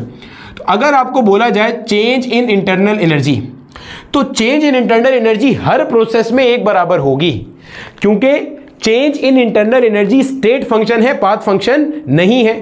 इस पे डिपेंड नहीं करता कि आपने सिस्टम का इंटरनल एनर्जी आइसोबैरिकली बढ़ाया, आपने सिस्टम का इंटरनल एनर्जी आइसोकोरिकली बढ़ाया, आपने सिस्टम का इंटरनल एनर्जी एडियाबैटिकली बढ़ाया। हर एक के लिए आप लिख सकते हो डेल्टा यू बराबर है NCV डेल्टा टी के। ये चीज हमने पिछले लेक्चर में बहुत तफसील से पढ़ी भी थी। बोला ठीक है सर, याद आ गई ये चीज भी हमें। आइसोथर्मली इसलिए नहीं बोला कि उसमें इंटरनल एनर्जी बढ़ती नहीं है। तो अगर मैं यहां पे आइसोथर्मल एक्सपेंशन का फॉर्मूला लिखूं तो वो क्या है, W is equal to minus का डेल्टा यू। बोला ठीक है सर, ऐसे ही होगा। तो अगर मैं यहां पे इस डेल्टा यू की वैल्यू लाके पुट कर दूं तो ये बन जाएगा, डेल्टा यू की जगह पे आ गया NCV डेल्टा टी। बोला ठीक है सर। अगर मैं इस डेल्टा टी को खोलूं तो ये क्या है, T2 माइनस का T1, T2 माइनस T1 बोले तो final temperature minus initial temperature. अगर मैं इस माइनस साइन को अंदर ले जाऊं तो ये बनेगा NCV माइनस का T2 प्लस का T1, भाई माइनस T2 प्लस T1। इसको रीअरेंज कर लो तो NCV T1 माइनस का T2। एक फॉर्मूला वर्क डन कैलकुलेट करने का ये हो गया, और ठीक है सर, हो गया ये फॉर्मूला। दूसरा फॉर्मूला भी यहीं से निकाल लेते हैं। वर्क डन आपके पास बराबर है माइनस का NCV डेल्टा टी के, ठीक है। ये कहाँ से आया, ये माइनस डेल्टा यू से आया ना, तो यहीं से निकालते हैं दूसरा फॉर्मूला भी, देखो यहीं से निकालते हैं। वर्क डन क्या है, माइनस डेल्टा यू के बराबर work done by the gas, ये है, ठीक है सर। हमने डेल्टा यू का एक फॉर्मूला पढ़ा था, ये वाला पिछले लेक्चर में, नफरत बटे 2 वाला, सर बिल्कुल पढ़ा था। यहां लाके पुट कर देंगे तो क्या बनेगा, माइनस का NFR डेल्टा टी बाय 2, बोला ठीक है सर, लाके वैल्यू पुट कर दो। माइनस का NFR डेल्टा टी हो गया आपका T2 माइनस T1, ठीक है सर, अपॉन में आ गया 2। इस माइनस साइन को ब्रैकेट के अंदर ले जाएंगे तो NFR T1 माइनस का T2 बटे में 2 आ जाएगा, बोला ठीक है सर, ये भी सही है। ऐसे भी कर सकते हैं, कोई टेंशन हमारे पास नहीं है, कोई मसला नहीं है, ठीक है सर, ऐसे भी कर सकते हैं। अच्छा जी, अब देखो जरा गौर से, यहाँ पे ये मेरा बेटा आपके पास, या इसको हम एक फॉर्मूला और कह दें या नहीं कह दो, इसको भी एक फॉर्मूला कह दो, ये आपके पास एक फॉर्मूला हो गया, बोला ठीक है सर, हो गया। ठीक है भाई, आपके पास इसी तरीके से इसके अंदर हम एक फॉर्मूला और भी पढ़ सकते हैं। वो क्या है, मैंने आपको गामा से रिलेटेड एक शॉर्टकट पढ़ाया था 1 + 2/f वाला, सर बिल्कुल पढ़ाया था। अगर इस 1 को मैं उधर ले जाऊं तो ये बनेगा gamma minus 1 is equal to 2/f, बिल्कुल बनेगा। अगर मैं दोनों साइड्स को पलट देता हूं तो बनेगा f/2 is equal to 1/γ-1, sir बिल्कुल बन जाएगा। इसी चीज को देखो मैं ऐसे लिख रहा हूं, NR T1 माइनस का T2 मल्टीप्लाई बाय f/2। देखो f/2 को एक पासे कर दिया, NR T1 माइनस T2 एक तरफ आ गया, ठीक है सर। ये जो f/2 है इसकी जगह पे वैल्यू लिख सकता हूं लाके, देख सकते हैं, NR T1 माइनस का T2 इंटू 1/γ-1, बिल्कुल लिख सकते हैं। सिंप्लीफाई कर लेंगे, क्या बन जाएगा, NR T1 माइनस का T2 अपॉन में आ गया गामा माइनस का 1, ये इसका एक और फॉर्मूला हो गया। 3 फॉर्मूले हो गए, ये सब आ यहीं से रहे, ये 2 फॉर्मूलों से, इनसे निकाल रहा हूं मैं ये सारे फॉर्मूले। जो मैंने आपको बताया, आप सिस्टम पर जितना भी काम कर रहे हो वो इंटरनल एनर्जी के चेंज के इक्विवेलेंट बन रहा है आपके पास, ठीक है सर। सिस्टम पर काम हो रहा है तो वो बढ़ रही है, सिस्टम काम कर रहा है तो वो घट रही है। एक फॉर्मूला ये हो गया। अब देखो, आपने जो अभी अपनी सिस्टम पढ़ा, मान लो ये आपके पास था एक सिस्टम, इसमें गैस मैस भरी हुई थी आपके पास, बोला ठीक है। आपने पिस्टन का प्रेशर सडनली रिड्यूस कर दिया, तो गैस जो कि धक्के मार रही थी उसने क्या किया, पिस्टन को एकदम उठा के एक्सपेंड कर दिया और पिस्टन ऊपर पहुंच गया आपके पास, बोला ठीक है सर। सिस्टम आपके पास क्या हो गया, एक्सपेंड कर गया, एकदम इडियाबैटिक एक्सपेंशन हुई। अगर मैं इनिशियल स्टेट के वेरिएबल्स मान लूं P1 V1 T1, पहले प्रेशर P1 था, वॉल्यूम ऑक्यूपाइड गैस का V1 था, टेम्परेचर T1 था। बाद में प्रेशर P2 हो गया, वॉल्यूम V2 हो गया और टेम्परेचर आपके पास T2 हो गया, बोला ठीक है सर, समझ में आती है बात की। तो अगर मैं अपनी जनरल गैस इक्वेशन लिखूं, यहां पे जनरल गैस इक्वेशन होगी P1 V1 is equal to NR T1 इस पहली स्टेट के लिए। दूसरी के लिए क्या बनेगी, P2 V2 is equal to NR T2, बोला ठीक है सर, समझ में आती है, कोई परेशानी नहीं है। इसको कहा इक्वेशन 1, इसे कहा इक्वेशन 2। अगर मैं इक्वेशन 1 में से इक्वेशन 2 को माइनस करूं तो क्या बनेगा, P1 V1 माइनस का P2 V2, ऐसे ही है, 1 में से 2 निकालने, तो P1 V1 माइनस का P2 V2 is equal to NR T1 minus का NR T2, बिल्कुल सर ऐसे बनेगा। ये बन जाएगा P1 V1 माइनस का P2 V2 is equal to, अगर मैं NR कॉमन कर लूं तो T1 माइनस का T2, बिल्कुल सर यही बनेगा। तो जहां ये लिखा है वहां ये भी लिख सकते हैं, बिल्कुल लिख सकते हैं। तो यहां से एक फॉर्मूला और आ गया, work done by the gas का एक फॉर्मूला और क्या आ गया, P1 V1 माइनस का P2 V2 अपॉन में आ गया गामा माइनस 1, ये इसका चौथा फॉर्मूला है। सही, क्लियर हो गया। ये जो पुरानी किताब दी हुई थी, आज से कोई 10-15 साल पहले पुरानी किताब थी, ठीक है, उसमें ये सारी डेरिवेशन दी हुई थी। आपने बस ये ध्यान में रखना, हमने यहाँ से ये खेलते गए फॉर्मूले से। ये वाली चीज़ हमने पहले से पढ़ी हुई थी, ये पहले से पढ़ा हुआ था, बस वैल्यूज पुट करके निकाला है। ये माइनस साइन क्या शो कर रहा है, ये माइनस साइन ये शो कर रहा है कि जब work done by the gas है तो उस वक्त चेंज इन इंटरनल एनर्जी कैसी है, नेगेटिव है। आपको ये यहाँ से भी चीज़ नजर आएगी, देखो इधर से भी आपको चीज़ नजर आएगी। इसको अगर आप गौर से देखोगे, ये वर्क डन का फॉर्मूला है, आप देखो जब T1 ग्रेटर देन T2 है तो आपका वर्क डन कैसा आएगा, पॉजिटिव आएगा, और इस वक्त में आपका डेल्टा यू कैसा होगा, नेगेटिव। क्या मतलब, अगर T1 ज्यादा है T2 कम है, इनिशियल टेम्परेचर ज्यादा है फाइनल टेम्परेचर कम है, टेम्परेचर डिक्रीज हो रहा है, इसका मतलब इंटरनल एनर्जी डिक्रीज हो रही है। T1 ज्यादा है T2 कम है तो वर्क डन पॉजिटिव आएगा। इनिशियल टेम्परेचर, ये वैल्यू बड़ी है, ये वैल्यू छोटी है, तो ये चीज पॉजिटिव होगी, वर्क डन पॉजिटिव आएगा। तो ये तो हमने पढ़ा है। कि जब टेम्परेचर डिक्रीज होगा तो वर्क डन पॉजिटिव है, क्योंकि work is being done by the gas at the cost of internal energy. Similarly आप ऐसे भी देख सकते हो, अगर T1 लेस देन T2 है, यानी कि ये छोटा है ये बड़ा है, इनिशियल टेम्परेचर कम है फाइनल टेम्परेचर ज़्यादा है, तो ये टर्म नेगेटिव हो जाएगी, तो आपका जो वर्क डन है वो कैसा आएगा, नेगेटिव आएगा, और आपकी जो इंटरनल एनर्जी है वो पॉजिटिव आएगा। क्यों? क्योंकि इनिशियल टेम्परेचर कम है फाइनल ज़्यादा है, टेम्परेचर बढ़ रहा है, इंटरनल एनर्जी बढ़ रही है, तो ये जो ब्रैकेट की साइन है ये इंटरनल एनर्जी की साइन शो कर रही है। अगर ये आपके पास, सुनना गौर से, अगर ये आपके पास, मतलब ये चीज़, ये जो ब्रैकेट है ना, सॉरी ये इंटरनल एनर्जी की साइन शो नहीं कर रही, ये बता रहा है कि इंटरनल एनर्जी बढ़ रही है कम हो रही है। अगर T1 छोटा है T2 ग्रेटर है, इसका मतलब टेम्परेचर बढ़ रहा है, इंटरनल एनर्जी बढ़ रही है। ठीक है, आई एम सॉरी ये साइन शो नहीं कर रही, ये बता रहा है कि इंटरनल एनर्जी बढ़ रही है, टेम्परेचर बढ़ रहा है या घट रहा है। ठीक है, ये हम जहन में रख सकते हैं। बोला ठीक है सर, ये बात भी समझ में आती है। तो ये मेरा बेटा हमारे पास इसके तरीक़ाकार था।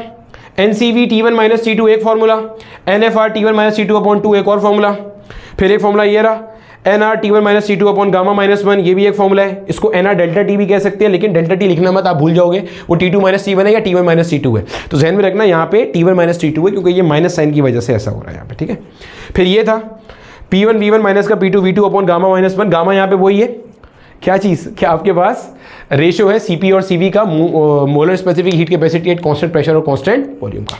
चलो छाप लो जल्दी से, आगे चलते हैं।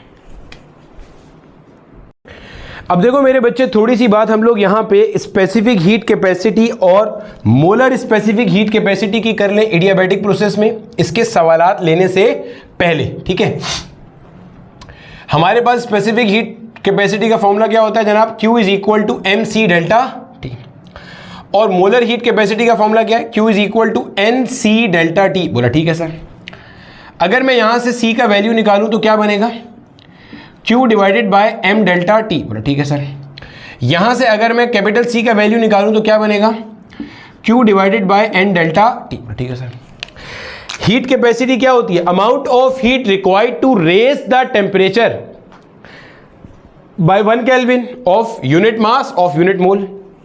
एडियाबैटिक प्रोसेस में क्या आप सिस्टम को हीट दे रहे हो, क्या सिस्टम का टेम्परेचर चेंज हो रहा है, यस। सिस्टम का टेम्परेचर कैसे चेंज हो रहा है, या तो वो काम कर रहा है तो टेम्परेचर कम हो रहा है, यानी कि सिस्टम काम कर रहा है, या सिस्टम पर काम किया जा रहा है तो टेम्परेचर बढ़ रहा है। तो ध्यान में रखिएगा, आप Q नहीं दे रहे तो Q का वैल्यू 0 हो गया, Q का वैल्यू 0 हो गया। टेम्परेचर सिस्टम का चेंज हो रहा है but without supplying heat to the system. System या तो खुद काम कर रहा है तो उसका टेम्परेचर गिर रहा है, सिस्टम पर काम हो रहा है तो उसका टेम्परेचर बढ़ रहा है।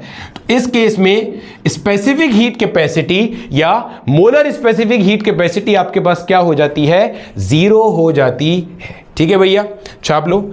एडियाबैटिक प्रोसेस के सवालात लेने से पहले आपको यह बता दिया जाए कि मैक्सिमम वर्क डन किस प्रोसेस में होता है। चलो समझ लो जरा, यह क्वेश्चन बहुत पूछा जाता है।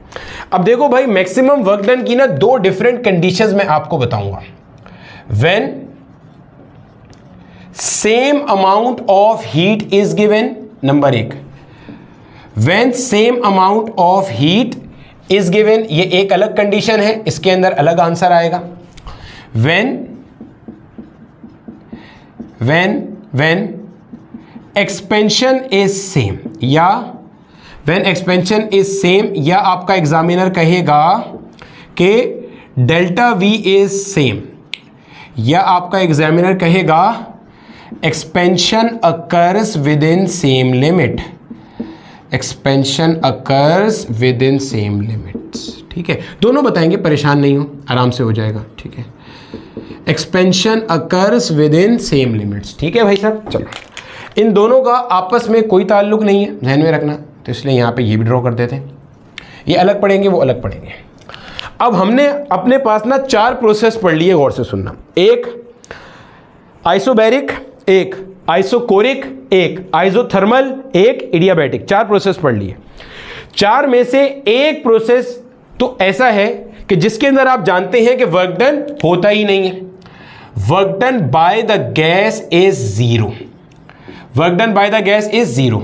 और ये कौन सा प्रोसेस है, आइसोकोरिक प्रोसेस, यानी कि वो प्रोसेस कि जिसके अंदर आपका वॉल्यूम कैसा है, कांस्टेंट है। तो यहां पे आप कह दोगे कि भाई work done in constant volume process या work done is 0 in isochoric process. तो हम यहां पे आइसोकोरिक प्रोसेस की तो बात करेंगे ही नहीं। चलो पहला तो आइसोकोरिक को तो हमने वैसे ही मार्केट से निकाल दिया, सही है। अब आ जाओ इधर, when same amount of heat is given. अब यहां पे हीट देने दिलाने की बात हो रही है, सुनना, यहां पे हीट, अभी पहला वाला केस डिस्कस कर रहे हैं, यहां पे हीट देने की बात हो रही है। अभी पीछे 3 प्रोसेस बच गए। आइसोकोरिक को आपने मार्केट से शार्ट करा दिया, क्योंकि आइसोकोरिक में तो डेल्टा वी 0 है, डी वी 0 है, पिस्टन ना ऊपर जा रहा है ना नीचे जा रहा है, सही है। जब पिस्टन ना ऊपर जा रहा है ना नीचे जा रहा है, तो इस केस के अंदर आपके पास वर्क डन 0 हो गया आइसोकोरिक प्रोसेस में। पीछे बच गया आइसोबैरिक, आइसोथर्मल, एडियाबैटिक। जब आप हीट देने की बात कर रहे हो तो आपको पता है heat given is 0 in adiabatic process. तो इसका मतलब इस वाली कहानी में आपका एडियाबैटिक प्रोसेस भी गिनती से निकल गया। जब सेम अमाउंट ऑफ हीट दी जाए तो इसका मतलब एडियाबैटिक प्रोसेस भी नहीं हो सकता, क्योंकि एडियाबैटिक प्रोसेस में तो आप हीट देते ही नहीं हो। काम होता है लेकिन आप हीट नहीं देते। यहां पे सवाल क्या पूछ रहा है एग्जामिनर, अगर मैं सारे प्रोसेस में, सुनना गौर से, अगर मैं चारों प्रोसेस में एक बराबर हीट झोंक दूं, एक बराबर हीट दे दूं, तो किस प्रोसेस में ज्यादा वर्क डन होगा ये बताइए आप। तो ज्यादा वर्क डन किस में होगा ये बताना है। अभी आइसोकोरिक निकल गया, वर्क डन ही नहीं होता, पिस्टन ऊपर नीचे ही नहीं जाता। एडियाबैटिक निकल गया क्योंकि उसमें आप हीट देते ही नहीं हो, आइसोलेटेड सिस्टम है। पीछे बच गया आइसोथर्मल और पीछे बच गया आइसोबैरिक। इन दोनों में फैसला करना है। अगर मैं आइसोथर्मल की इक्वेशन लिखूं तो बनेगा QP is equal to delta U plus का W। जो आप हीट देते हो वो 2 कामों में जाती है, changing the internal energy and doing work. अगर मैं आइसोथर्मल की इक्वेशन लिखूं तो Q is equal to W, क्योंकि since change in internal energy is 0 इस प्रोसेस में। आप जितनी हीट देते हो सारे के सारे का क्या होता है, वर्क डन होता है। अब मिसाल ले लो भाई, मान लो आपने कांस्टेंट प्रेशर पर भी 10 जूल हीट दी और कांस्टेंट टेम्परेचर पर भी 10 जूल हीट दी। दोनों को एक बराबर हीट देने को बोल रहा है ना, दे दो एक बराबर।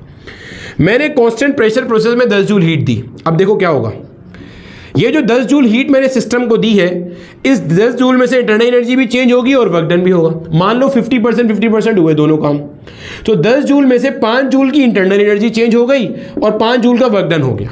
तो अगर मैं आपसे पूछूं कि वर्क डन कितने का हुआ, तो आप बोलोगे जनाब वर्क डन हुआ 5 जूल का, वर्क डन हुआ 5 जूल का। अच्छा, मैंने 10 जूल कांस्टेंट प्रेशर में दी थी, 10 जूल ही कांस्टेंट टेम्परेचर वाले में दूंगा। तो जैसे ही मैंने 10 जूल दिया, ये सारा का सारा वर्क डन में गया। गोया कि अगर मैं आपसे पूछूं वर्क डन कितना हुआ, तो वर्क डन हुआ 10 जूल का। आपके सामने है किस प्रोसेस ने ज्यादा काम किया, तो आप बोलोगे आइसोथर्मल प्रोसेस में ज्यादा वर्क डन हुआ। Work done in isothermal process is greater than work done in isobaric process. ध्यान में रखिएगा ये बात। क्या सही है, सिंपल सी बात हो गई। आइसोथर्मल प्रोसेस में ज्यादा क्यों हुआ, क्योंकि आपने जितनी हीट एनर्जी दी सारा का सारा किस में चला गया, वर्क डन में चला गया।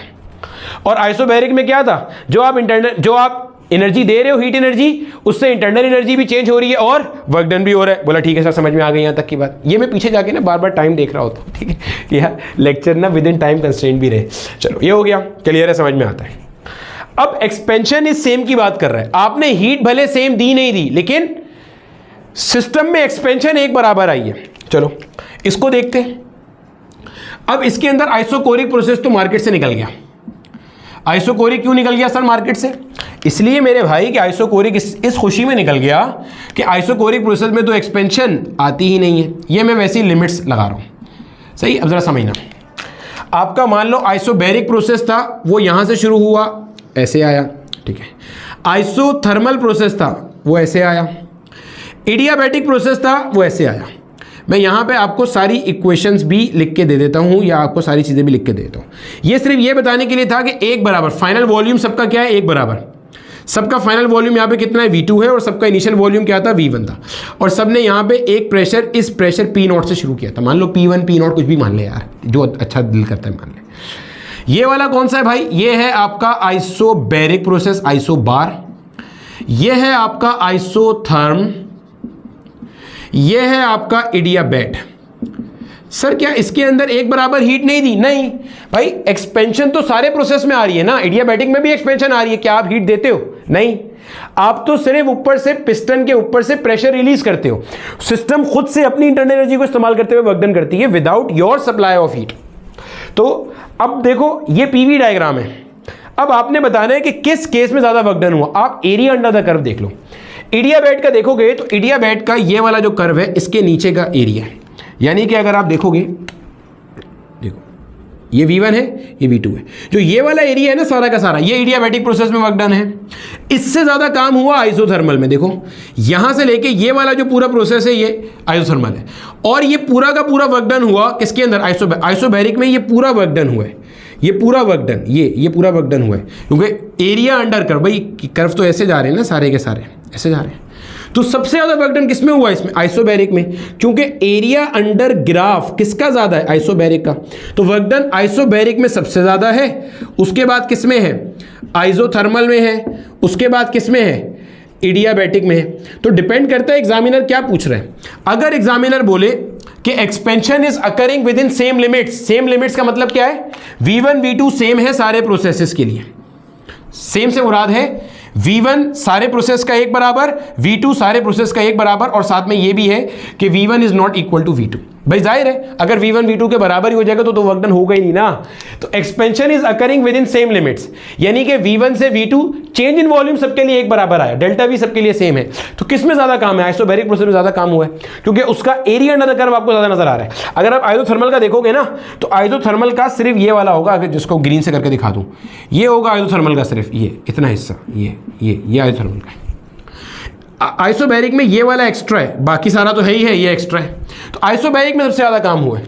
सर अगर एग्जामिनर सिर्फ लिख के दे दे कि बताओ वर्क डन किस में सबसे ज्यादा हुआ, ये ना बताए कि डेल्टा V सेम है, या ये ना बताए कि same amount of heat driven है, तो आप हमेशा ये वाला मार्क करके आओगे। हमेशा बाय डिफॉल्ट आप हमेशा ये मार्क करोगे कि आप ये मान के चलोगे एग्जामिनर ये पूछ रहा है कि अगर आपने सेम अमाउंट ऑफ हीट दी है तो किसके अंदर वर्क डन ज्यादा हुआ होगा। तो किसमें ज्यादा हुआ होगा, आइसोथर्मल में, क्योंकि जितनी हीट दोगे सारा का सारा कहां जाएगा, वर्क डन करने में जा रहा होगा। ठीक है सर, ठीक है।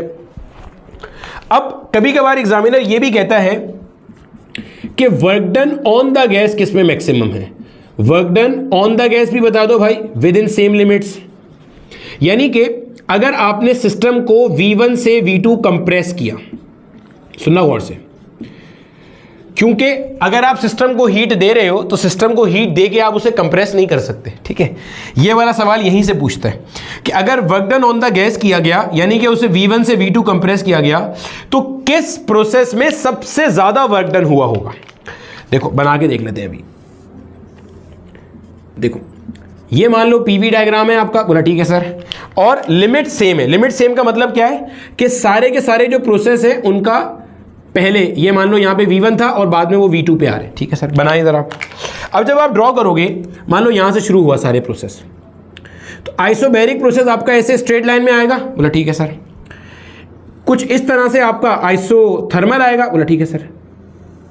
कुछ इस तरह से आपका इडियाबैटिक आएगा, यानी कि अगर मैं मार्क करके दिखाऊं तो ये वाला प्रोसेस आपका इडियाबैटिक है। सर कैसे पता चल रहा है, इसका स्लोप ज्यादा है, जो Y के ज्यादा पैरेलल है इसका मतलब वो इडियाबैटिक है, ये X के ज्यादा पैरेलल है इसका मतलब ये आइसोथर्मल है।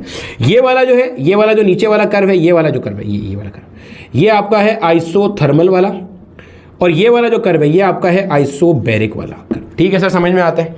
ये आप पहले तो देख लो, ये सारा का सारा work done on the gas है, ये भी work done on the gas है क्योंकि वॉल्यूम कम हो रहा है, बोला ठीक है सर। अब आपने बताना है work done on the gas सबसे ज्यादा किसमें हुआ है, work done on the gas. अब एरिया अंडर कर्व से ही निकालेंगे। सबसे ज्यादा देखो इडियाबैटिक प्रोसेस के अंदर में सबसे ज्यादा कर्व है, एरिया। देखो ये इडियाबैटिक प्रोसेस है, इसके अंडर में सबसे ज्यादा एरिया है, देख लो गौर से। अगर मैं यहां पे मार्क भी करके दिखा दूं, देखो ये सारा का सारा एरिया जो है ये इस प्रोसेस के अंदर आ रहा है, देखो यार सब आ रहा है इसमें। तो आप बोलोगे work done on the gas अगर विद इन सेम लिमिट्स की बात की जाए तो इडियाबैटिक प्रोसेस में सबसे ज्यादा काम करना पड़ता है ऑन द गैस V1 से V2 लाने के लिए, ठीक है सर। और ये जो है आइसोथर्मल में उसके बाद होता है, और आइसोबैरिक में सबसे कम काम करना पड़ता है ऑन द गैस। देखो और से, अगर आपने V1 से V2 कंप्रेस करना है, इनिशियल वॉल्यूम ज्यादा था, फाइनल वॉल्यूम कम करना है, सबसे ज्यादा काम करना पड़ेगा इडियाबैटिक प्रोसेस में। सही है। सबसे ज्यादा काम किसमें करना पड़ेगा? एडियाबैटिक प्रोसेस में। और सबसे कम काम किसमें करना पड़ेगा? आइसोबैरिक प्रोसेस में। तो work done on the gas is maximum in in adiabatic process. उसके बाद है मेरे बच्चे किसका? Isothermal process. उसके बाद किसका है? आइसोबैरिक प्रोसेस का। ये आज तक पूछा नहीं गया, लेकिन अगर पूछ ले तो आप इसको भी बता सकते हो, ठीक है मेरे बच्चे। रिवर्सिबल प्रोसेस और साइक्लिक प्रोसेस भी मैंने इसमें ही कराना था, लेकिन टाइम नहीं मिल रहा, ठीक है। तो इसके सवाल करते हैं एक दो और उसके बाद हमारा ये लेक्चर खत्म होता है। अब देखो मेरे बच्चे, आपके सामने दो सवाल लिखे हुए हैं एडियाबैटिक प्रोसेस का। पहला सवाल, initial pressure of a gas is 5 × 10⁵ Newton पर मीटर स्क्वायर। बोला ठीक है सर। ये आपको P1 दिया हुआ है। Under an adiabatic process, adiabatically its volume is made 1/9 of its initial value. यानी कि अगर पहले गैस का वॉल्यूम V0 था तो अब 1/9 हो गया। यानी कि अब कितना हो गया? V0/9। पहले अगर V0 था तो अब कितना हो गया? V0/9। और पहले का प्रेशर आपको दिया हुआ है 5 × 10⁵, और फाइनल प्रेशर आपको मालूम करने के लिए कह रहे हैं। आपको कह रहे हैं ये जिस गैस पे आप कार्रवाई कर रहे हैं उस गैस के जो गामा की वैल्यू है वो आपको क्या दी है? 3/2। बोला ठीक है सर, कोई टेंशन नहीं है। हमें पता है P is inversely proportional to V to the power gamma. Relation बना लेंगे, P1 divided by P2 is equal to V2 divided by V1, और होल पे क्या आ जाएगी? Power gamma. बोला ठीक है सर, लिखो P1 की जगह पे आ गया 5 × 10⁵। बोला ठीक है सर। अपॉन में आ गया P2, ठीक है सही है। V2 कितना दिया हुआ है आपको? V0 बटे में आ गया 9। भाई यही कहा है ना, पहले के मुकाबले में 1/9 हो गया, तो पहले V0 था तो अब V0/9 हो गया, तो ये हो गया आपके पास V0, ठीक है सर। ऊपर आ गया गामा, गामा का मतलब हो गया 3/2। ये V0 से V0 मर गया, ठीक है सर, कोई टेंशन नहीं है, मर जाए। यहाँ आता है 5 × 10⁵ बटे में आ गया आपके पास P2, ये बन गया आपके पास 1/9। इस 1/9 को देखो, ये जो 3/2 है उसको मैं ऐसे लिख रहा हूँ, 1/2 और 1/2 की होल पावर 3। सर ये क्या किया? 3/2 को खोल के लिख दिया। पावर पे पावर आ जाए तो पावर मल्टीप्लाई हो जाती है, हाफ को 3 से मल्टीप्लाई करेंगे तो 3/2 हो जाएगा। बोला ठीक है सर। इस हाफ का मतलब क्या है? इस हाफ का मतलब है रूट। पावर हाफ का मतलब क्या होता है? रूट, और ऊपर क्यूब एज इट इज चल रहा है। ठीक है सर। 1 का रूट क्या होता है? 1, और 9 का रूट क्या होता है? 3, और ऊपर 3 आपके पास एज इट इज आ गया। ठीक है सर। 1 का क्यूब क्या हुआ? 1, 3 का क्यूब, 3 का क्यूब का मतलब 3 × 3 × 3, 3 3 = 9, 9 3 = 27, 1/27 आ रहा है। क्रॉस मल्टीप्लाई कर देंगे तो ये हो जाएगा P2 is equal to 27 multiply by 27 को इधर मल्टीप्लाई कर दिया तो 5 × 10⁵, तो 27 10 होता है 270, 270 का आधा 135, तो 135 × 10⁵ न्यूटन पर मीटर स्क्वायर। तो ये है वो सही तरीका इसको सॉल्व करने का, अगर सवाल में ये लिखा हो कि प्रोसेस कैसा है? एडियाबैटिक है। क्लियर है? चलो अब देखो आगे का कहते हैं। अच्छा सर, वहां पे अगर लिखा हो और लिखा हो आइडियल गैस और ये ना बताया हो गामा की वैल्यू, तो आइडियल गैस कैसी होती है? मोनोएटॉमिक। तो मोनोएटॉमिक के गामा की वैल्यू आप क्या लोगे? मोनोएटॉमिक में आप गामा की वैल्यू लोगे 1.67। ठीक, याद आ रहा होगा, हमने उसके लिए CV और CP निकालना भी सीखा था। आप वहां से भी कर सकते हो। CV का वैल्यू क्या था? FR/2। मोनोएटॉमिक के लिए क्या होता है? 3R/2। और वहां पे जब आप जाके CP निकालोगे, CV + R करोगे, 3R/2 + R, तो ये क्या बन जाएगा? 5R/2। CP/CV करोगे तो 5 आपके पास 3 आ जाएगा, तो 5/3 लेके भी आप सॉल्व कर सकते हो इसको, कोई टेंशन नहीं होगी। ठीक है, चलो अब देखो इधर 5/3 वही बनता है 1.67। ठीक है, आगे कहते हैं temperature of 5 mole of hydrogen gas. Hydrogen gas 5 mole है, डिक्रीज हो रहा है from this to this while expanded through adiabatic process. आपको लिख के दे दिया एडियाबैटिक प्रोसेस है। अगर आपको यहां लिख के नहीं देता तो वो यहां पे और क्या टर्म यूज कर सकता था? Expanded rapidly, suddenly. ठीक है, वो सब इसको बताएंगे। Find the work done by the gas. हमें पता है एडियाबैटिक प्रोसेस में जो वर्क डन होता है वो ΔU के बराबर होता है। यस सर, होता है। और हमने इसका फॉर्मूला ड्राइव किया था अभी थोड़ी देर पहले, तो वो क्या था? NR∆T, और बटे में क्या आ जाएगा आपके पास? बटे में आ जाएगा γ-1। आप ऐसे नहीं करना चाहते, आप ऐसे कर लो, NCV∆T, इससे भी सेम आंसर आएगा। सर इससे कर ले, कर लो, बस आपको हाइड्रोजन का CV पता होना चाहिए। CV आप कैसे निकाल सकते हो? CV निकालने के लिए हमारे पास है FR/2, ये भी हमने पिछले लेक्चर में पढ़ा था। F डिग्री ऑफ फ्रीडम है, ये डायटोमिक है, डायटोमिक का डिग्री ऑफ फ्रीडम यहाँ पे क्या आएगा? 5 आएगा। तो 5R/2 से CV आएगा, CV को पुट करना, N ये दिया हुआ है, डेल्टा T यहाँ से निकालोगे, यहाँ से भी आपके पास इंटरनल एनर्जी वही आएगी सेम, कोई टेंशन नहीं है। तो ठीक है मेरे बच्चे, आप यहाँ से भी निकाल के कमेंट कर देना, देख लेना क्या आंसर आ रहा है आपके पास। अब देखो यहाँ से जब आप इसको ओपन करोगे तो आपको ये बात पता है कि यहाँ पे हम लोग क्या करते हैं, T1 माइनस का T2 करते हैं, जो मैंने पीछे आपको फॉर्मूला ड्राइव भी कराया था। अपॉन में क्या आ गया, gamma -1, T initial minus T final करते हैं। ठीक है सर, अब देखो मेरे बच्चे वैल्यूज पुट कर दें। यहाँ पे आएगा 5, यहाँ पे आएगा आपके पास 8.314 मल्टीप्लाई बाय इनिशियल टेम्परेचर कितना है 273 माइनस फाइनल टेम्परेचर कितना है आपके पास 260। बोला ठीक है सर। अपॉन में गामा, ये डायटोमिक गैस है, डायटोमिक गैस के लिए आपके पास गामा की क्या वैल्यू होती है? डायटोमिक गैस के लिए मेरे बच्चे गामा की वैल्यू होती है 1.4। एयर को भी आप डायटोमिक लेते हो, ध्यान में रखना, क्योंकि ऑक्सीजन और नाइट्रोजन का मेन कंपोनेंट होता है उसमें, और ऑक्सीजन भी डायटोमिक है और नाइट्रोजन भी डायटोमिक है। 1.4 माइनस का 1, इसको मेरे बच्चे आप अपना कैलकुलेटर इस्तेमाल करके सिंप्लीफाई कर सकते हो। इसको आप जैसे ही सिंप्लीफाई करोगे, तो मैं भी करके देख लेता हूँ, आपके पास जो आंसर आ रहा होगा वो मेरे बच्चे तकरीबन 1350 जूल्स के बराबर आ रहा होगा, तकरीबन। ठीक है, 1350 जूल आ रहा होगा, और वर्क डन यहां पे पॉजिटिव आएगा। क्यों? क्योंकि देखो सिस्टम क्या कर रहा है, एक्सपेंड कर रहा है, तो वर्क डन पॉजिटिव आया। अब आपको बोल रहे हैं इंटरनल एनर्जी क्या है, तो आपको पता है जो पॉजिटिव वर्क डन होता है, यानी कि work done by the gas होता है, वो at the cost of internal energy होता है। यानी कि आप बोलोगे जो इंटरनल एनर्जी है वो माइनस का 1350 जूल है, यानी कि सिस्टम की इंटरनल एनर्जी 1350 जूल खर्ची होगी, तब जाके सिस्टम ने 1350 जूल का पॉजिटिव काम किया है। तो ये मेरे बच्चे हमारे पास एडियाबैटिक प्रोसेस को लेकर सारा का सारा कॉन्सेप्ट था। ठीक है, और आइसोथर्मल का था। अगले लेक्चर में हम हमारा रिवर्सिबल इररिवर्सिबल प्रोसेस, उनके वर्क डन का कॉन्सेप्ट और साइक्लिक प्रोसेस के बारे में थोड़ी सी बातचीत करेंगे, सेकेंड लॉ ऑफ थर्मोडायनेमिक्स को शुरू करने से पहले।